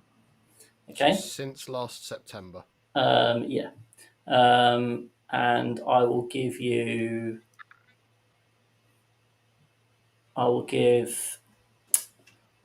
5 points to the person who's closest, 3 points to the person who's next closest, and 1 point to the person who's furthest away. Aaron, it was 5.5 thousand views on that video, if that's the question you're asking. Was it episode 96? Yeah, Sure. maybe. Okay. So that's every 6++ registered attendee at an event. Yeah. And just for frame of reference, if you go to a team's event of 5 players, that counts as 5. Yeah. Just so you know. Wow. And we've had 3 teams on some of those. 15. Oh, that's Nick not Fleet's big gone for enough 250. number. Interesting. This was Chantal being like, you should show people how many events you guys go to. That you're out there playing in all these different events. Bang average we are at those Yeah. events. Yeah. Look how much we try How and how little we achieve. At the start of the season, we were like number 1 in the UK because we'd done that Saffron's Teams event, and that was like 125 points winning it, and like 125 points now on the UKTC rankings is like halfway down. Like you have to go and bloody do top 10 at Super. I think that's my favourite. That's my favourite achievement of the whole year. That one. That was great. That was really fun. The Saffron teams. I'm really happy for you. Right. So, Tom, what number did you write down? I have gone for 272. Okay. Scrivo, what have you gone for? My final answer was 232. I scribbled it out several times. And Rob, your final answer? I went 130, but I think I've undercut it 130. way too far. Popping over to the chat, Iniquity's gone for 250 and then upgraded to 330. Aaron Wilson's gone in at 673, so that's a very Sweet different. Jesus. And we've got close order. Hey, Ed, still number 1 in my Hello, Ed. We love you. I miss you, Ed. Really nice to have you here, mate. Hope you're doing well. So, the final answer was 200. Oh, bye, Tom. Oh, Tom's gone. I win by proxy then. That's just Perfect. just The second closest as well. Well, the final answer was 209. Ah, who was the closest? 209. So that means Scrivo gets 5 points. Tom's back. Hey, Tom. I don't want to talk about it. Just carry on. Did you just press the cross in the corner, Tom? No, I closed it. I'm going to have to do some more training next week. I was trying to click onto it and I closed it. All right. So our training exercise next week is going to have to start at the very foundations of how to use a computer. Then. So what was it? The answer. We've done 3 questions already, Tom. Sorry, we've gone past. Last, Tom. The answer was 209. Oh, So okay. Scrivo gets 5 points. Now, Rob was 79 away, and Tom was, quick maths, 63 away. Less than that. So Tom gets 3, Rob gets 1. That was your chance to randomly guess, but not to be. Like, That's actually less than I thought it could be. But yeah. I guess there's like a few in the team, because I was trying to work out averages. Yeah. But actually, there's a few in the team who are very keen and do like 2-3 in a month sometimes, and then there's a few for whom it's just like every now and again, right? My second guess was 2-on-2 before people started saying big numbers, and then I panicked. Oh, man. But you still got your 5. Only your last one counts. You still won though, yeah. Yeah. Fair enough. All right. It's just funny how your brain works, right? We just panic. Question Absolutely. Cross. So what do I do? How's this work? Yeah, panic. Fuck. I've actually, that is for a future quiz. That's the only time I've ever done that. So. What happened in episode 100? No one was surprised about. Right. Oh, Question 8, nice easy one here. Again, we're going to go with 5, 3, and 1 for closest. nice. How many videos has the channel produced? Oh Christ, too many. It's been a lot more recently. More than 99. You're welcome. No, Does the I'll give you a podcast count, clue. or is it You're offline correct. videos? Is it 4? It is just off the header on YouTube. It says how many videos you've done. So I think that is YouTube videos, live and shorts. Okay. Nice. Oh, shorts as well. Cool. Okay, that really fucks with it. Banged out a few of those recently. Yeah, you have. Proud of you. Okay. Whilst lying on my bed and just choosing random YouTube. How much of WTC did you watch, by the way, Chris? Did you watch the whole thing? All of it. That's amazing. Yeah. It's actually fucking cool that people did that. Just basically, you were on my screen. Yeah. Well, and I told my girlfriend because she was like, "Can we go do something on Friday?" And I was like, "What? The day that World Team Championships?" The real Olympics. And she went, "Oh, okay." So to be fair to her, what a hero! She was like, "I'll just see you in the evenings then." So I literally did spend the entire Friday, Saturday, Sunday. Hey, we've got a fireside podcast in as well. That's going to be Dave, I assume. If we've already had Dave, you and the New Zealand boys absolutely smashed it. Well, they got like 9th. Yeah, 9th. Yeah. So they're now and Dave was the single highest scoring player. Yeah. I don't know how the seeding works when that adjusts, but yeah, I mean that's a seed 1 performance, right? And Dave was working his ass off for that. And I had him in my fantasy team. It didn't cancel out other players I had in my fantasy team, but it definitely helped, Dave. So thank you. That's what happens when you do the pairings, right, Dave? Yeah. Just joking, don't worry. Right, so we've got some answers of how many videos has 6++ made. So, Tom, what did you go for? 425. 425. Rob? 472. 472. And Tom? I said it already. Oh, sorry, Scrivo. 376. 376. Well, you know what, Scrivo? I'm really disappointed in you. I thought you would be closer than that. The correct answer was 488. Oh, so wow. Rob finally pulled his finger out of his ass and got 2 points. Gets another 3. That's too many damn videos, boys. That's ridiculous. Sorry, I'm not doing one this week. And yeah, Iniquity, I think the War Games Live Glasshammer sort of dual screen, that's the way to play it. I think that's what I'd have done as well. And just mute Adam Camilleri. I wish I could have muted him at the bar. One thing I found really Hey, Cathal's in the chat as well. Hi. Lovely to have you here, mate. I was doing loads of talking, wasn't he? Yeah. The thing I He's a real found stand-up guy. was last year I felt I had a much better feed on how things were going across the board because I watched War Games live. This time I was so focused on England. Yes. And I knew intricately how the England games are going. But actually, because War Games Live obviously don't have their... obviously got Camilleri's slightly Australian bias, but they are delivering because they're delivering across all the different things. I kind of had this vibe of what was going on all the time. Yeah. So actually, I was like, if I was to be asked, like, oh, how did everyone get on at WTC? I'd be like, yeah, I really know how England did. No. So I think Contact Lost did a very good like Soccer Saturday style one where they were trying to track all the different ones. So that's the one I think if you want the general zoomed out approach, that's where I'd go. And I was joking about muting Adam Keller, by the way. I love him. I think he's great. But if I'm choosing between him and me, I am choosing me because I'm a narcissist. So, an honest narcissist. An honest narcissist. Yeah. Welcome to the honest narcissist. There are only 2 questions to go, guys. But oh god, these are good ones. So, as we know, I spent an hour of my life looking through every single video to tallying how many times each member has been on the show. As we know, there's been 18 different people.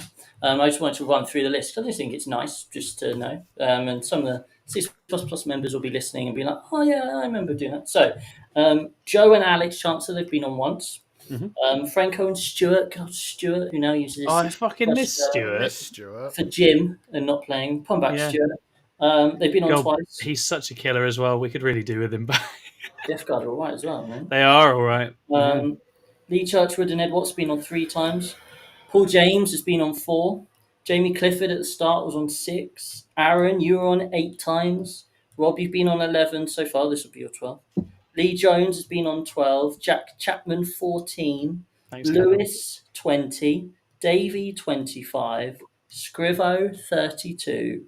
Ed God. Fawcett, 47. And then there's Tom and there's Chris in first and second place. But in what order is that? Who has been on this show more times? Is it Tom or is it Chris? And what is the difference between them? It's close. I could see this being very close. What is the difference between the numbers? So you get 1 point for saying whether Tom or whether Chris and getting it right, and then 1 point for being within one either side of the correct difference in So number. we're going for the differential, right? So just to put in context, I did only 99. I haven't included today. So in 99 episodes, Ed Fawcett's in third place with 47 times out of the. Yeah. So and he's hosted a bunch of them as well. So what do you think? Yeah, that's tricky. The thing is, when I don't do it, you often do, and you often do come on when I do. Oh God, it's a great question. I'm gonna not get the number. Yeah, it's gonna be close. It's gonna be really close.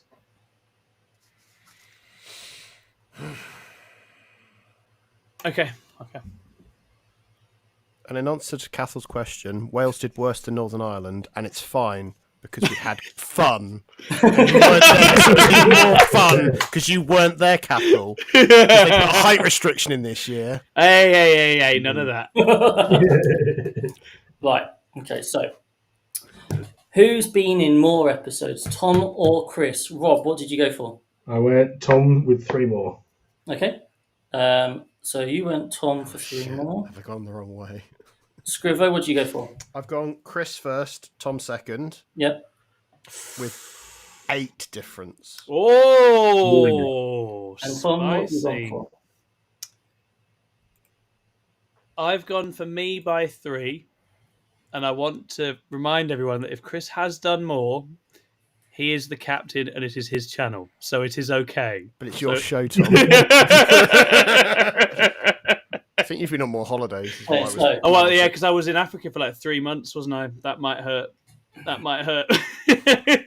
Okay, so one of us has done 75 out of 99, and one of us has done 81 out of 99. Oh, no. Almost there, number-wise, but it could be And wrong. the number one person, the best person, the captain who has stepped up to the 81 is, of course, me. There we go. Well played, Chris. Well played. That's a big differential, 6 points. That's going to hurt. A big differential. To be fair, at one point it was a lot more, but then you caught up. Right. So that is 1 point to Scrivo and nil. Did anyone get the difference right? No one got different. So it was close. I'm just going to write. So close. I'm just going to write. Chris takes month off in my notes. Well, that will be happening quite soon. Oh yeah, it fucking will. Yeah. For those of you who don't know, I am expecting a baby with my partner. Very exciting. Just like that film, It's Junior. very, very exciting, but he is going to need some time off. I'm going to be a daddy in October, hopefully. So. Anyway, there's one final question. And it's a really easy question. One which you're all going to get 100% on, of course. Don't even why I bothered including it, but very simple. How many members are there of 6++? Without looking at your phone. Well, I know how many people are in the WhatsApp chat, and that's not all the members. Is it not? Have we got members that are in that? Oh yeah, we. Okay. Oh no. Really simple one. What I was really tempted to do was to get you to list all the members and then laugh if you forgot people. But I was like, you already just made me insult half the team. I was just away for a week, Yeah, so that's exactly. you're playing some good mind games here, Chris. I think I've got it. Okay. Now, there is going to be a little bit of debate on this as well. I've written down an answer that I think is right. But Yeah. And There's going to be debate on this. We've got liminal members. That's fun. Yeah. well, I think I know what the answer is, but you know. Yeah. Including Jack Knight. That's not the future yet. Yeah, not future members. You're welcome, Jack. Come join us, Jack. You too could be rubbish. Right, so Rob, how many members of 6 Plus are there? 23. 23. Okay. Nope. Tom, how many members do you think there are? 26. Nope. Scrivo, how many members do you think there are? I think there's 29 You think there's 29? because there's 26 in the WhatsApp chat, and that's not all of them. So there are 26 in our WhatsApp chat. You're absolutely right. I don't know why I know that, but I know that. And then we've also got Kieran. Yep. We've also got Fuck. Mr. Jamie Clifford. Clifford. Yeah, we do. And we've got Ben Partington, one of the founding members. Those are the three I thought of. Thank God I got them. Well played, Scriv. Well played. Who else? Who else though? Is there So someone that's else? the 29. That's what I got to. Oh, So Scriv is right. exactly right. Well played. So the only question mark was because we had Rob, didn't we? But then he kind of just left. He said he wasn't. Oh, the Iceman. That was the whole thing. Yeah, so Yeah. it's Silent Man in WhatsApp chat. Joined, So, like, never played, and then went to play Horus Heresy. I love him. Yeah. I absolutely love him. lovely guy. So that's why I settled for 29. I don't think that counts. Yeah. So that is 1 point for Scrivo. Well done. Well done, Scriv. Well So done. in this Massive social, don't we? 29 of us. yeah, no, It's a lot of members, actually. we have to start culling. It's time for a cull. Yeah, Oh, like the Purge. Yeah. Right. Okay. So let's tot up some scores here. Oh, dear. I love that the chat's like, how does Chris not know? It's like, he doesn't have a spreadsheet for that. It's just more vibes. More vibes. Right. Okay. So, just in this pop quiz alone, out of 10. In third place, it's been a running theme, is Rob with 7 points. Well done, I think sir. that's fair enough because Rob was later to this team. Yeah, than the of rest course. Saved purely by the 5 that he got. By rounding up. us. It's a bit of a No disaster. matter how you do it. Secret mission, baby. And in tied first place with 10 points Oh, is Scrivo and Tom, which means That's it comes down awesome. to, I guess you would then go to the next value of judgment, which is how did you do in the previous round? Oh no, that's not Which Tom wins. I beat him in the previous round. Yeah. Yeah. So what we're saying is, I know the most about my own show. I quit. I'm gonna go do my own kill team channel. Please don't leave me. Oh, sorry, I'll do a Dark Angels channel first. Yeah, that's fine. Yeah, Dark, innercircle.com, mate. Do a whole website. Fuck it. Dark Angels Commander. Yeah. Oh god, Dark Angels people would be Commander. mistaking it for something else. They would actually. They actually would. But no, like genuinely, thank you everyone for tuning in. Like obviously we started this show, I don't know, like 3 years ago or something. But it's been so much fun to do. It's been crazy fun. Being a wonderful host for it when he's turned up. And It doesn't turn it off. it's we really enjoy it, and a huge part of doing live streams is obviously the community.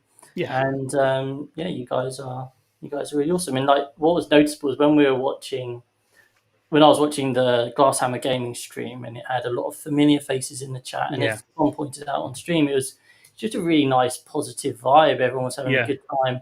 And the other day, I was watching the War Games live one to watch the Grey Knight 6 Dread Knight list, the Aussie list.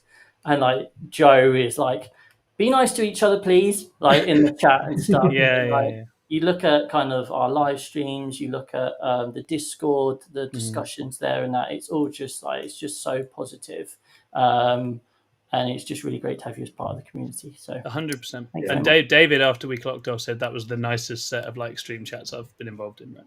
And I was like, that's what we do. That's our people, right? Nice people, good people who just want to enjoy the game and have a good time. And it was just to have that much support at WTC from all of you made that job so much easier.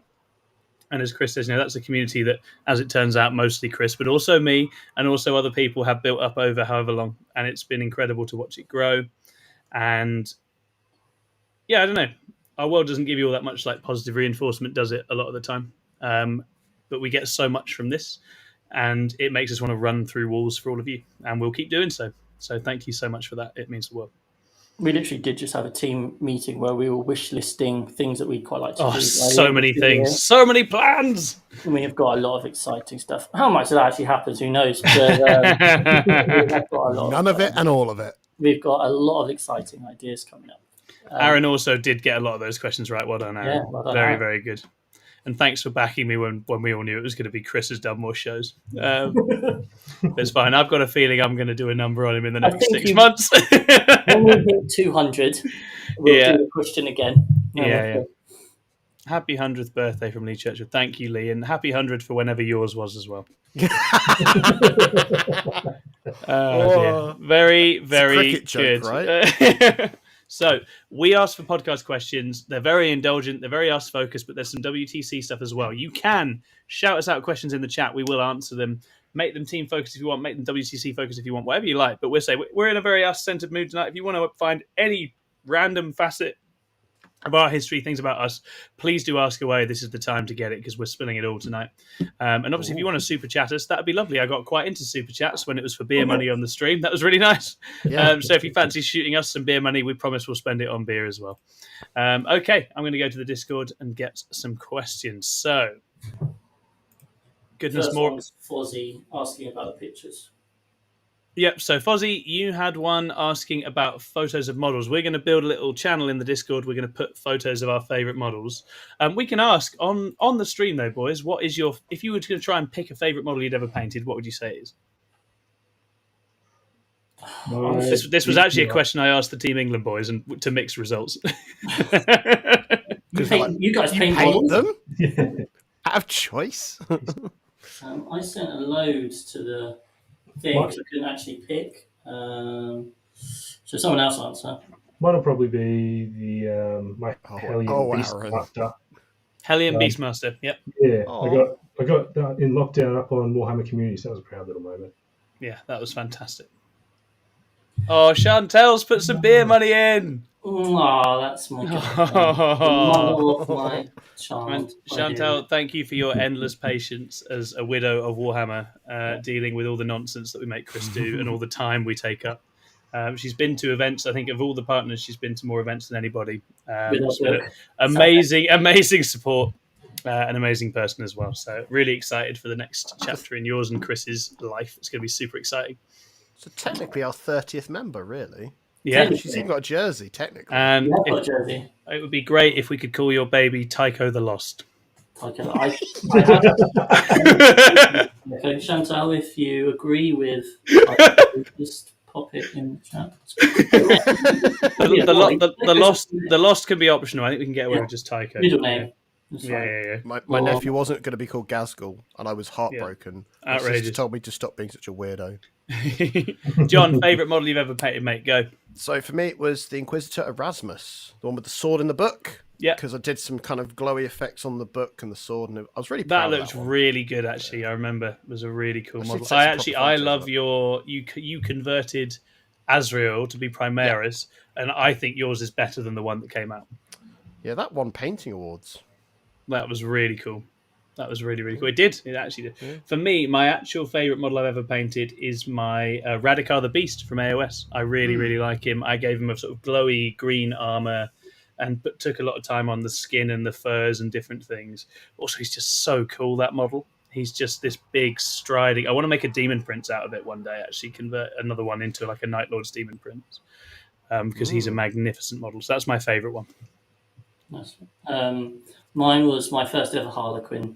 So when I first decided I'd do Harlequins, I found like this example online and I copied it, and I put into a normal foot troop. Right, I probably put like 10 hours into this thing, and I genuinely still am like so proud. I did all the checkers, all the shading, and like lightning weaving down in like it's a fiery theme.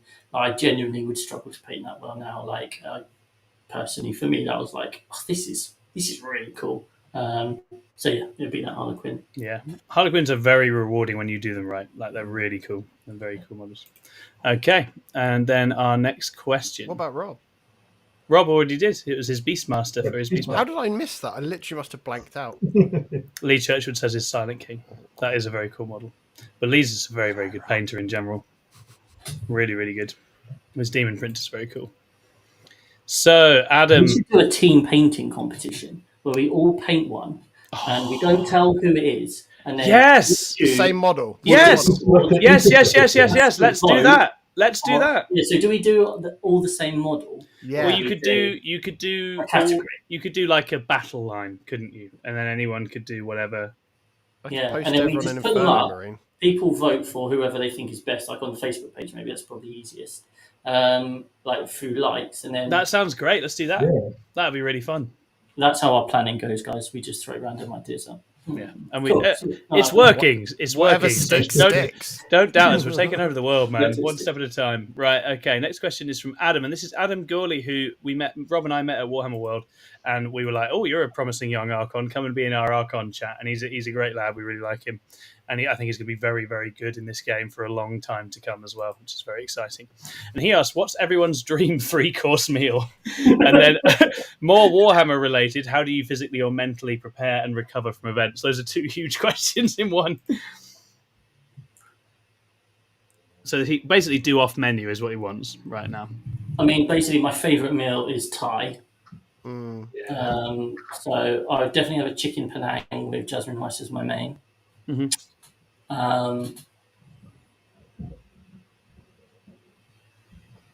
Starter chicken satay skewers, but from Chinese, not from Thai, because the Chinese ones are better. And then pudding. I genuinely don't know. What's my favourite pudding? Banoffee pie.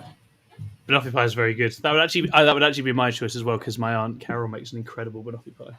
The other two, I'm going to go for Ugandan meals. So Rolex, which is a breakfast food, which is essentially a chapati with a Spanish omelette wrapped up in it. It is incredible. You get one of those off a street vendor in the morning, that will see you off all day. It's delicious, and it costs 30p, so that's not too bad.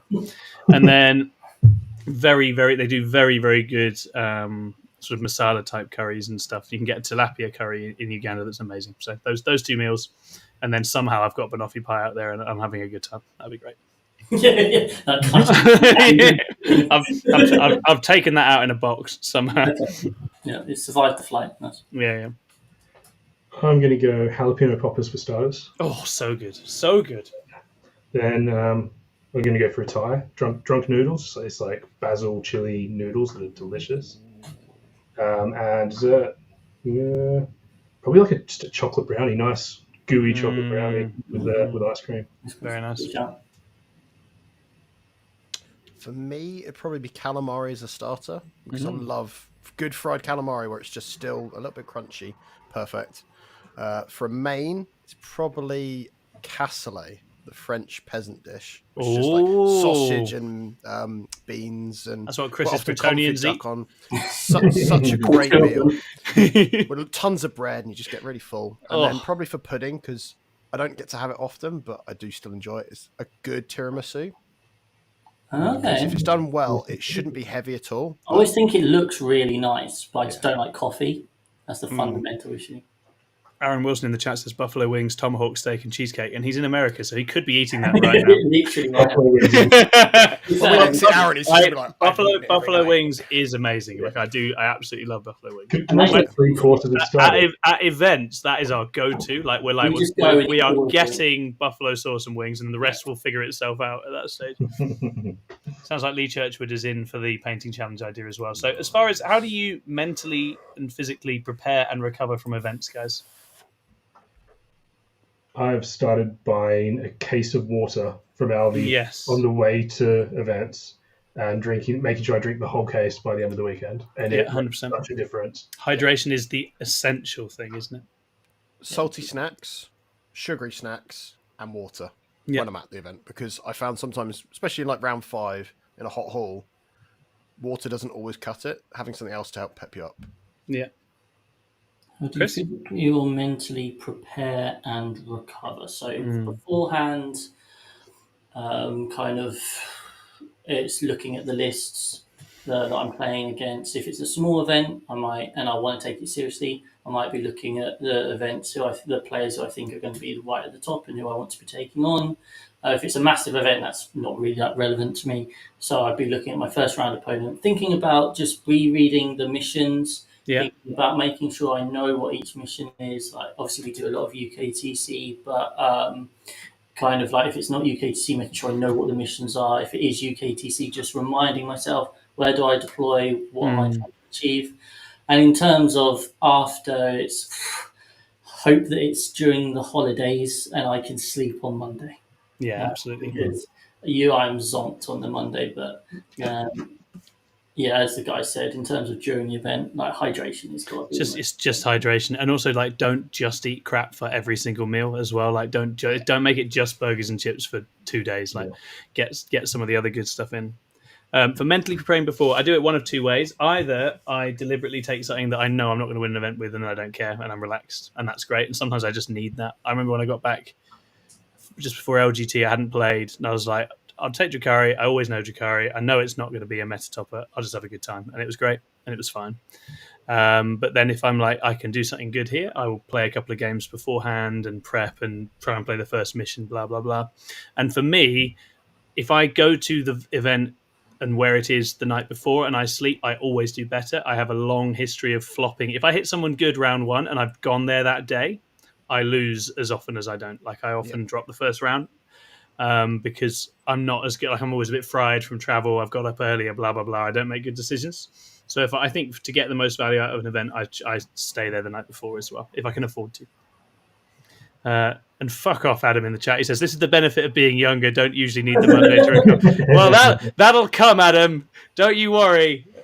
Oh, dear. But yeah, like McDonald's on the way home as well. That's always good. Because either you're celebrating or you need some commiserating. So that's quite nice. Nice to get a snack on the way back. Very good questions. Fellblade asks, do you ever feel bad beating opponents? If I'm winning, I tend to feel more and more awkward as the game goes on, particularly if I need to correct rules mistakes.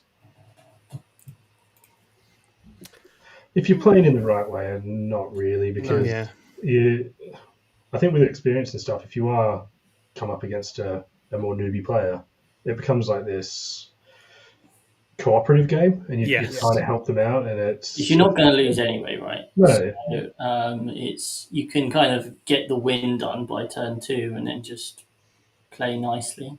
It turns into what could be a pickup game, effectively, isn't it? It's just having a good time with someone for 3 hours. Yeah. I did used to, and I was very guilty when I was sort of transitioning from being a more fun player to a more competitive one. I was always guilty of just doing enough. And that's actually been the massive positive of starting to play teams over the last year, is that I take the differential a lot more seriously, and I also don't feel bad about doing it because I know it's important practice to know how much you can push it. So sorry to everyone at Outriders RTT the other week where I was really, really practicing that and really, really pushing the score. How do I 20-0 this? It's like, it's the final. I would love to 20-0 this Eldar list. I have. Brilliant. Okay, great. And it's like, I don't know, but I think I remember those games from being on the other side of it when you're learning, and actually you learn so much from watching someone just completely shut you down, like take you apart, and you can appreciate it. And there's no point, if everyone's in the right mind space and remembering what it's about and how it works, I think it's absolutely fine. But you just be a gent doing it and don't push it, don't cheat, be nice, be kind, be generous, be fair. And as long as you're doing that, then anything's to play for, really. I'm going to let Lee Chetchford's questions in next because it's great. What's the largest animal that you could win a fight against? What's our definition of winning? Like killing it? Lee, do we have to kill this thing? Is it several rounds with a judge scoring? Because I've disarmed an animal recently. Is it break dancing, duel, taekwondo? What sort of fight is this, Lee? You've been quite... Yeah. If you're being vague, I'm being vague. Largest animal. So that's going to be, you're thinking like big herbivore at that stage, right? Yeah. Because if you're going for size... Yeah, you don't want it to actually try and hurt me. I should lie there and submit as I'm immersed. Bare knuckle fight. Okay. I think something like a goat is probably not a terrible shout. Fucking goat! You're keeping a goat up. Because they're quite big and they're not that dangerous, right? No, they will fuck you up. Yeah, he's from Wales. He's going to get one go. There's sheep in Wales. He's going to get one go. It's a drop panda, right? A drop panda. Yeah. I don't know, man. I'm sticking with goat. What do you guys think? Drop bear. That's the one. Full on fist fight. Get chlamydia. What are those big fucking rats? Like a weasel. A wolf. No, it's like a big Asian rat thing. I think I could kick that. I think I'd punt that. Big Asian rat thing, like a capybara. Is that a capybara? I've got way too specific here, haven't I? You have, yeah, you have. Way to go niche and not even from your own country, right? And equally says kangaroo. I'm not taking on a kangaroo. No, kangaroos are fucking scary. I've seen them get proper hench on. They're scary. Oh man. I reckon some sort of giant fish that you just drag out of the water. That doesn't count. That's outrageous. Dolphin. On land. Gosh. It's like, yeah, beat a shark on land. Yeah. You've got to think tactically, guys. Oh, fair They're enough. knuckles, they don't have any. Classic Warhammer player fucking gaming the system. So, Aaron's saying I'm going to beat up a panda. I'm not going to beat up a panda. That's my favourite animal, so don't you? I love pandas. And this is how the coup starts, then, isn't it? I wouldn't wish ill on them. Civil war. Right, Scrivo, what's your animal? Then we can move Mine on. is a Dutchman called Dick, because I had to fend him off with bare knuckles on the weekend, and he fell over because he was a little drunk. Oh, good. Very nice. Very, very nice. Okay. So, next one from Brain Cellar. Top 3 guests to have on the podcast. I I think Innes always brings his absolute A game whenever he's been on this show. You just get to just wind him up and just watch him go. I remember the GSC one where he came on for State of Play and he literally, like, I was, after listening to him talk for an hour and a bit, I was 4-1ing with that army for months, because it was like just the standard of the way he sees it and thinks about it unlocks a whole new way of understanding it and using the army. So I absolutely love having Innes on. Tony Chu's episode was really fun. The Intent episode, that was a really, really fun episode as well. And Thierry was great. I really like Thierry, getting him on for Pin the Win Rate. Right, he's lovely, and that Luxembourg connection has been really lovely. So those are the 3. Next show as well. We do. It's time. It's probably time now, isn't it, for the next one? I don't think that 48% for Drakari is going to go well for me. But yeah, I think those 3. Any others stand out for you guys? I kind of interpreted this as to have, like, who would I want on? Okay, that's interesting too, right? I think Mike Porter. We should get him. He was watching it the weekend. He'd come if we asked him. He'd come. That'd be fun. I know Neil Robertson listens to the show. Hey Neil. Yeah. Yes. Neil's obviously former world champion snooker player. Plays at the top international level of the sport, and I think doing an episode on kind of like competitive mindset and kind of how what could you take from playing at the absolute peak of any sort of competitive thing from a mindset perspective and apply that to 40k. We should 100% do that. So Neil, if you're free, because I know you listen whilst practicing. Yeah. Also, let's challenge Mike to the next Pin the Win Rate, because he's not been playing a ton of late. It'd be really interesting to get his like meta forecast. Yeah. And what my dream is, what I want to do is start, like Laura used to do, or Top Gear, or for BBC Sport and stuff. You'd have like the predictions one. I want to start having the record of what different people did and how they got on. Yeah, so I'll message Mike and see if he wants to come on in the future. That'd be great. And yeah, definitely Neil Robertson as well. That'd be awesome. I'm trying to think, who out there haven't we had that would be awesome to get as well? I'd like to have Vic on. Yes, Vic would be great to have. He's always great. Typhus actually as well, because I love Typhus. He's so fucking cool. But he is getting married this week, so he might not be as available. And Lee Churchwood reckons he'd have a red hot shot at a cow or a manatee. Lee, don't mess with cows, man. Cow tipping is not bare knuckle They're fighting. big and they're stupid, and you don't know what they're going to do. I mean, so this is a Uganda bias. Water buffalo scare the living shit out of me. They are so, like, if you ever see one, they are looking at you with eyes that say, if I could kill you right now, I would do it, and I would love to do it. I am so up for killing you right now. And if you weren't in a car, I would batter the living daylights out of you. So just stay away from cows. I have nothing to do with that. Don't provoke Lee, because he'll just walk out of his little farmhouse right now into the countryside and push a cow over. There's probably one literally down the road. He's just going to honour the prince and tackle it down. Oh, God. Jesus Christ. Oh, my God. Right, okay. Then we've got Chris the Glove asks, weighting of scores at WTC, what are the following worth in terms of points? Player skill, pairing skill, dice. Ooh. I mean, dice has got Dice at the bottom. not much. Dice, I don't ever think No. they can add or take a couple of points for sure. But not very often. I think if you extrapolate player skill to include accurate matrixing and estimations and execution of game plan, then it's player skill. Because pairings can only be good if that is good. Yeah. That's the crucial thing. Yeah. You can pair well, but if you don't have the good information, which ultimately comes down to how your players see the game, then it doesn't matter. So player skill. Always player skill. Yeah. Great question, though. Got a question for Elmo Miniatures. Would he ever run a Saffron Legends slam where taking units put into Legends are allowed? Let us with big toys use them. I mean, I'm sure he would. He absolutely will. I was going to answer for him. He will. Yeah, he will enter as well. And he'll run Matilda, won't he? The old flipping tank. Who? Let's wait. You can say Tycho the Lost when your book comes out, mate. Yeah. If you wait till, Gabriel Seth is gone, I imagine. He looks like he's probably in trouble. No. I imagine the Tantalus might go. That would be sad. So I'd play a Tantalus at a Legends event. I'm going to an event that runs Legends in December, I think. I'm going to be rocking 2 Reapers. Yeah. So I have not run them. I built them and then they became shit and went Legends. So what is that? Is that a D6 Blast Dark Lance now? Yeah, but it's only D6 damage. It's worse. It's worse than a Ravager. But yeah, it's worse. Yeah. I want to use my resin. Nice models. What else we got? Oh, still got so many. Scott asks, who was the most polite team, who was the most serious, and who were the fools at WTC? Everyone was polite, to be honest. Everyone was very nice. Depending on what time you tried to engage with people, I think. If it was mid-round, you just left people alone because they weren't taking it seriously. But... China were really nice. Like, we played China and they were fantastic. And they were just so happy to be there and so up for the big games.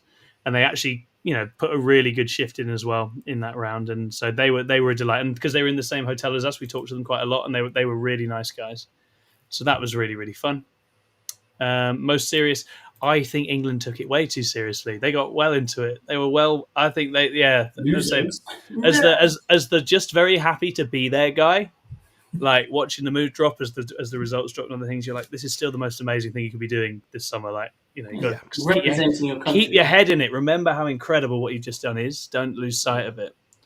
But they were really knackered as well. To be fair to those guys, really, really knackered. And then the fools. John, who were the fools? I'd say in a good way, it was the Mexicans, because there was a lot of covert ops where they were spec ops were like, oh, these guys seem like they're a bit too sober for this evening. So we're going to just give them Patron. Man. Sort of encourage. And they were painting their flag whenever it was like, they were fools, but they were lovable fools. And they were awesome. They brought a lot. It was really cool to have them there. Okay. Oh, Adam's got some specific questions. So for Chris, do you feel like Luxembourg could have made better decisions in list selection to better match their players' skill sets and improve their performances? First question. Yeah, 100%. From the debrief they've done, that is probably the main thing they've taken away. That they just went. Like, what I found interesting was when they sent me in the videos of them talking about the armies they own, they'd be like, "Oh, I own this army, and this army," and then I'm like, "But they're playing an army they don't even own." Like, they volunteered just to play these armies, and some of them were just and when you don't know a faction, and I'm not entirely sold on like how much inter-team list discussion went on. They would post their list there, and obviously I can't see everything. Right, I can only see the Discord. I don't know everything that's going on behind the scenes, but I know, like, for example, their Drukhari list. Our Drukhari players said, there's like choices they wouldn't necessarily go for there. And if you don't know an army that well, then you're just building a list and just going with it, and you get your reps in and stuff. But yeah, so I think for them, they didn't have a top-down cohesive view of what their 8 should be. They had too many gun lines. Yeah. And they didn't have any melee counter lists either. And they didn't play to the players' strengths, really. Who knows the factions? Well, like, if I was to be going to WTC and I wasn't taking Grey Knights or Eldari, I'd be like, I'd be really worried, right? Yeah. And so you've got to be taking lists that armies you do just know inherently well. Yeah, I think so. And it's a lesson we always say on this podcast: whenever a meta shifts or changes, stick to what you're very bedded in with and what you know very well, right? And we've got other questions about this further down, so I won't give it all away now. But, someone like Nas, the meta changes and Nas just goes, I don't care what the stats say. I still think this is amazing and I'm good at it. I'm going to keep doing it. And that was probably our greatest success in terms of the list, was just one that actually the meta has said is gone completely, was actually still really, really good if you played it as well as someone like Nas does. Yeah. For Scrivo, how do you feel Wales performed compared to expectations? What have you learned as a coach, and would you change anything for next year? So as I said earlier, the kind of where we wanted to be wasn't a million miles off. We wanted 7 points, we got 6, but we did better in the pod phase, so that was kind of like the first goal. For me, what I learned was I needed to probably be a bit more interactive when they were discussing the lists. There was stuff that in hindsight, when I looked at them, because I stayed out of that piece of it, I was like, right, player captain's dealing with that, I just won't be involved.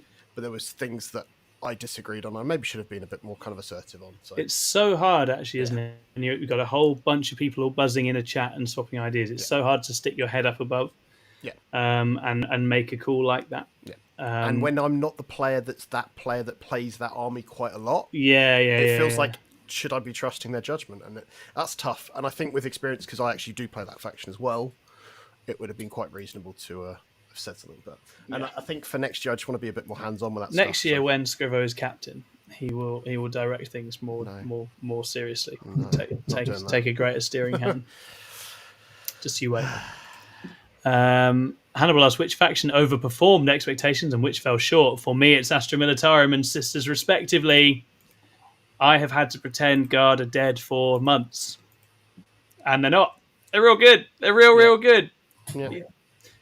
Go and watch Nass's games on stream if you haven't, because it's so impressive the way he executes with that list.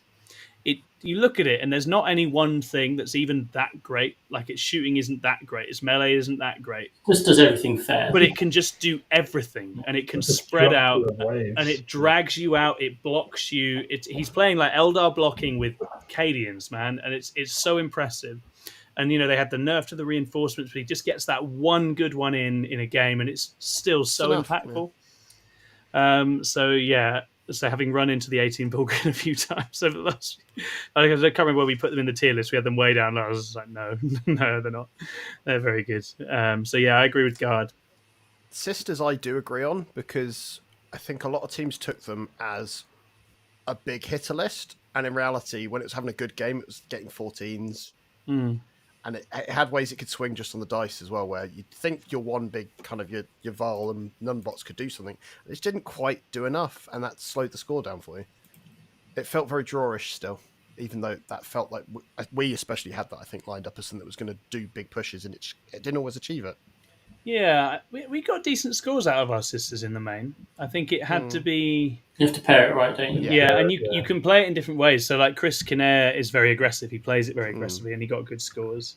Nick Nanavati was 10-10ing the whole time. And he 10-10 Vic. Like, Vic couldn't break through it. Right? So it depends on how you play it. But it was strong. I think for me, Eldar was the one having a rough event in a lot of ways. Like, Eldar really struggled. Like, Liam VSL did not perform to the level he famously does. Our Eldar, I think it hit its colours, but its colours were never as good. No, that's the problem, isn't it? Option, right? You look at the Matrix and you're like, oh, Eldar actually has a rough time into this team, and that happened again and again and again. And they don't. There just wasn't a tank. The tanks have gone. Tanks have gone. That's it. So their ability to just prey on vehicles and hard targets has really diminished, and the one or two there will never play them. So it just they didn't have that position. So I think Eldar have dropped off a lot, though I suspect in singles they're still really solid. That was probably the one. Liam, didn't he? He did really well in War Masters. Yes. And then until he ran into Necrons, that's to be. Yeah, which is just what happens, right? Yeah. And Necrons not actually being dead hurts Eldar a lot, right? Yeah. I was surprised at how successful Necrons were. I agree. Because they've dropped off. Yeah. And I think they'll have a resurgence now for sure. In some way, I remember we did a show and we said about what was the surprise going to be from WTC, and I remember saying that I thought someone would come up with like a cracked CSM list, but there really wasn't. No. A lot of the lower teams were kind of going this CSM vehicle list, which I played into a few times, and it's really not that big a deal at all. I just don't rate it that much. Not the pure vehicles. I just don't. It looks at you, you're dead, probably, yeah, but sometimes it whiffs, and also doesn't really do much. It can't mission, can it? It can't. Well, it's clear there are strands. CSM can do things. It can do here's all accursed. It can do here's all rhinos and guys in. It can do all tanks. I think the points hits CSM have made it really difficult to build a good list that does two of those things at once. That's what we're seeing at the moment, and none of those builds are good enough to body everything in the game. I wonder how much that will translate, because WTC, you're not going to have a shooting list, but on other terrain sets, potentially. Yeah, for sure. I still think it's a strong army, but some of the guys on other shows were saying, it'd be the strongest army in the game after WTC. I don't think we saw any evidence to that effect at all. No. And other than Josh Roberts, no one's been killing in the UK with them in the running. No. And he's doing Josh things to get the songs he gets out of it. I think it's an awesome book with a lot of power, but I do think it's still limping a bit after some nerfs. I think the one real surprise to me was the big hunt list. That could just sit back and just be a tar pit. And it was just like watching it play, I was like, it doesn't do orc things, it just exists. It was very defendery, and it was very interesting to see that that's something. Mate, before our all orc team for Saffron Team's dream died, that was what I was going to run. I was so excited, but unfortunately, you have to actually lead the team properly and organise things, and not be pissing about trying to do an all orc team because Chris is busy. Chris is busy, so responsibility, but it's all right. Here's a question: Yeah. Who do you think won the Space Marine battle? Who do you think had the best Marines? Because there was a big divide of Dark Angels to Blood Angels, and then also we had the Templars Horde. Who do you think come out on top? None of the teams that placed above us took Blood Angels. No. Yeah. The Dark Angels were consistent, and the Dark Angels were classic Lennon-y. I can go into anything. I can grind a win into anything, and I can blow out some things. But that Templars Horde was the list that was 20-0ing and swinging rounds. Yeah. It did it over and over again. It was the one time it won the USA game. It won the game into us, essentially. So, and that's really funny because it's sort of been in front of us the whole time. We've had we've had Ed in our team playing that for a long time. And I think BA, and we'd seen this. Actually, we'd seen the evidence because the boys in our team have picked up BA and run with them. Yeah. And it's not been, and we're winning all our games. They have been good. They have been good. Requirements to it as well. But they are skill required, and they do get preyed on, and they do have blowout losses. That's the thing. 3-up save. They're counterplay. They're 12-inch moving combat units. Yeah. They're so mappable on the board, right? Yeah. So, what I would say is I think WTC confirms Marines as one of the strongest armies in the game. It's not really something we've been talking about in recent times, but they are, in their totality, very, very good right now in lots of different flavors, just not vanilla Marines. But yeah, I mean, Olivier with his Templars, he won both events. So you'd have to say, fair enough. Was right. Ed Watts was right. Team England needed Ed Watts. Who knew? There we are. So... Pickleaxe asks, what is everyone's favourite memory from being part of the Plus? Oh, God. I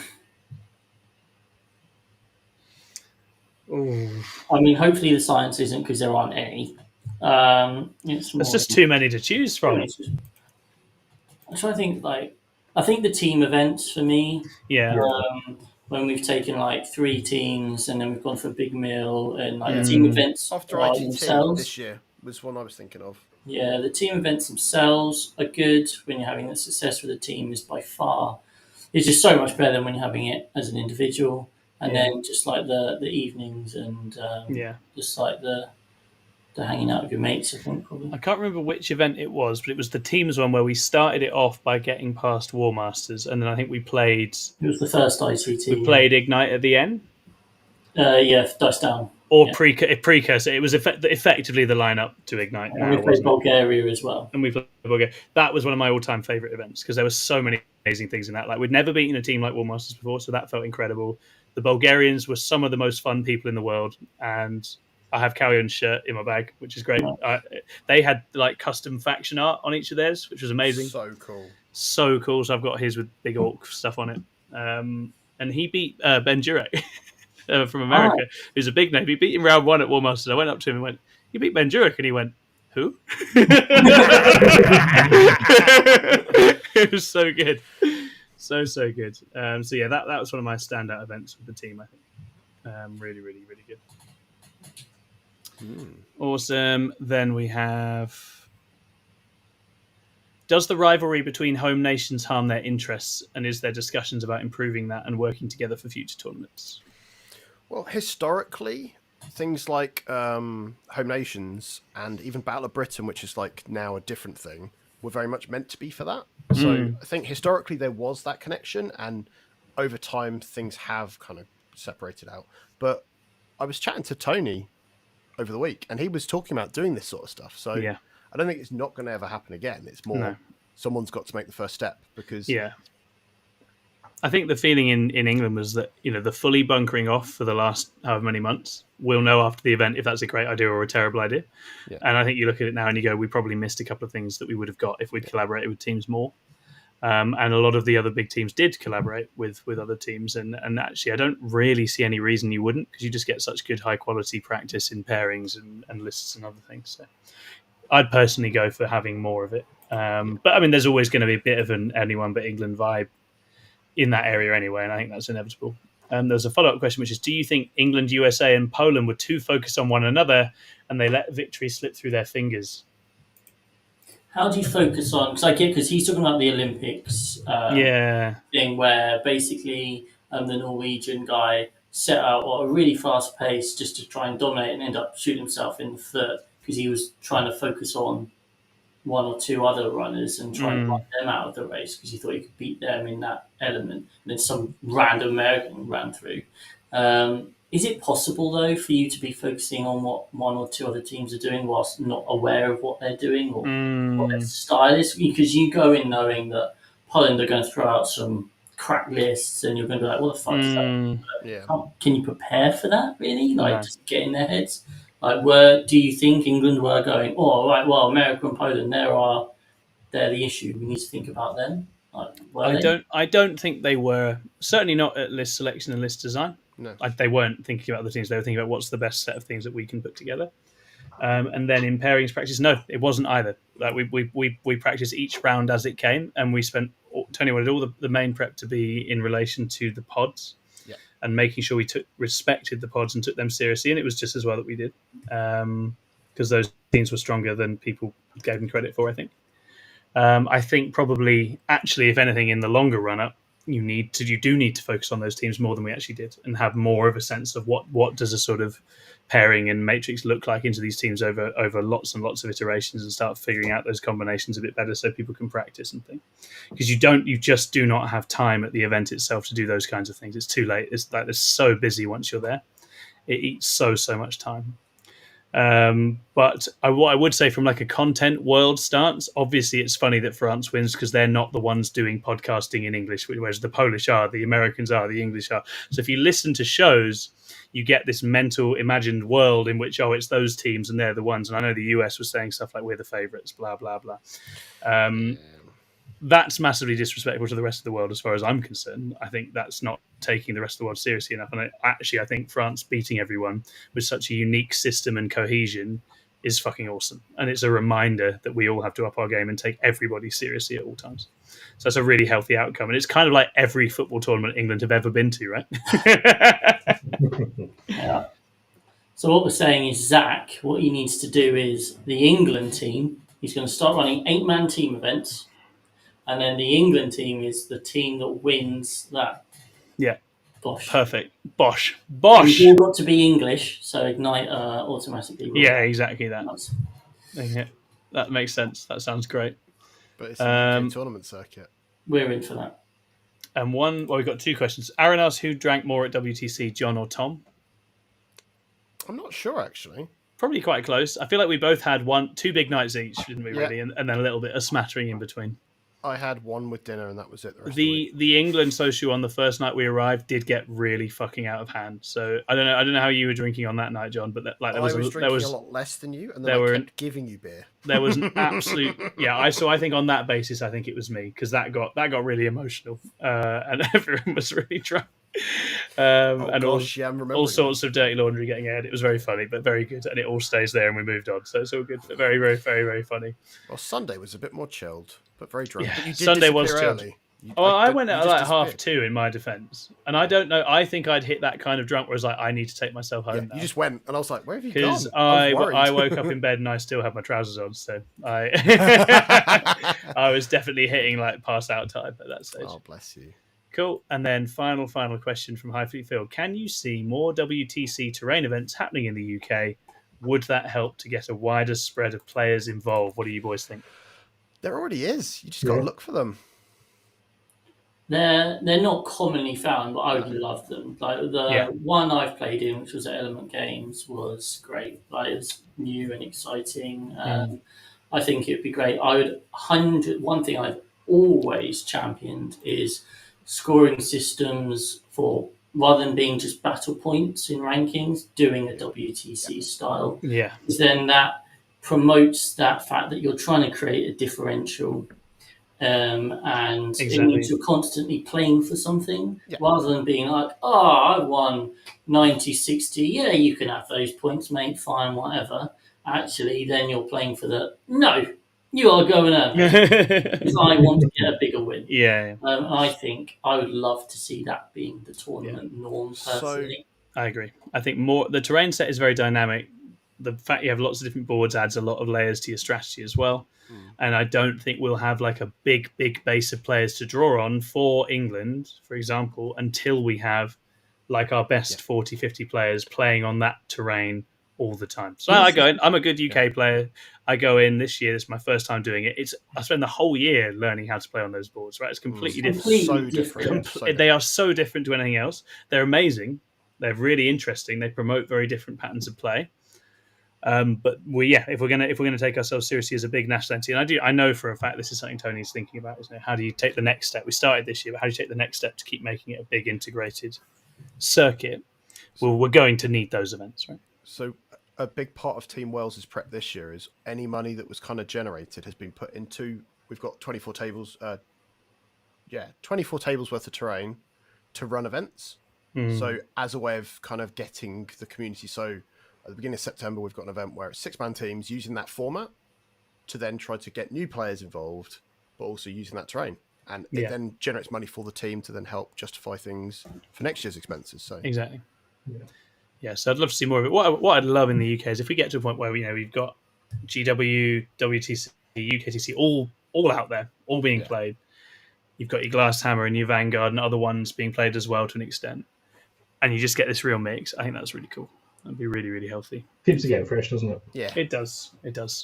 Stops it getting sold. Like when you go to an event and it's not UKTC, it feels like I'm playing a different game. And when you're playing WTC, which is a lot heavier terrain, it's like, what do I do here? And it's a whole new puzzle to kind of like... It's not mapped for you. You can't go, I'm just doing that, I want to do that. It's genuinely like you're playing a slightly different version of Warhammer, and that is really enjoyable. I really like it. We can go to an event that has 5 different map packs, which keeps you fucking guessing. Yes, Hellstorm's amazing for that. Here's a question, Chris. What would you do if you were going to run a 6++ event right now? What would you do for the terrain?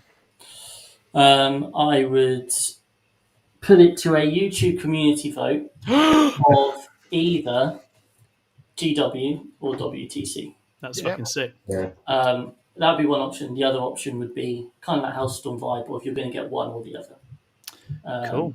That's how I would do it. I wouldn't do UKTC because there are so many UKTC events out there. What's the point?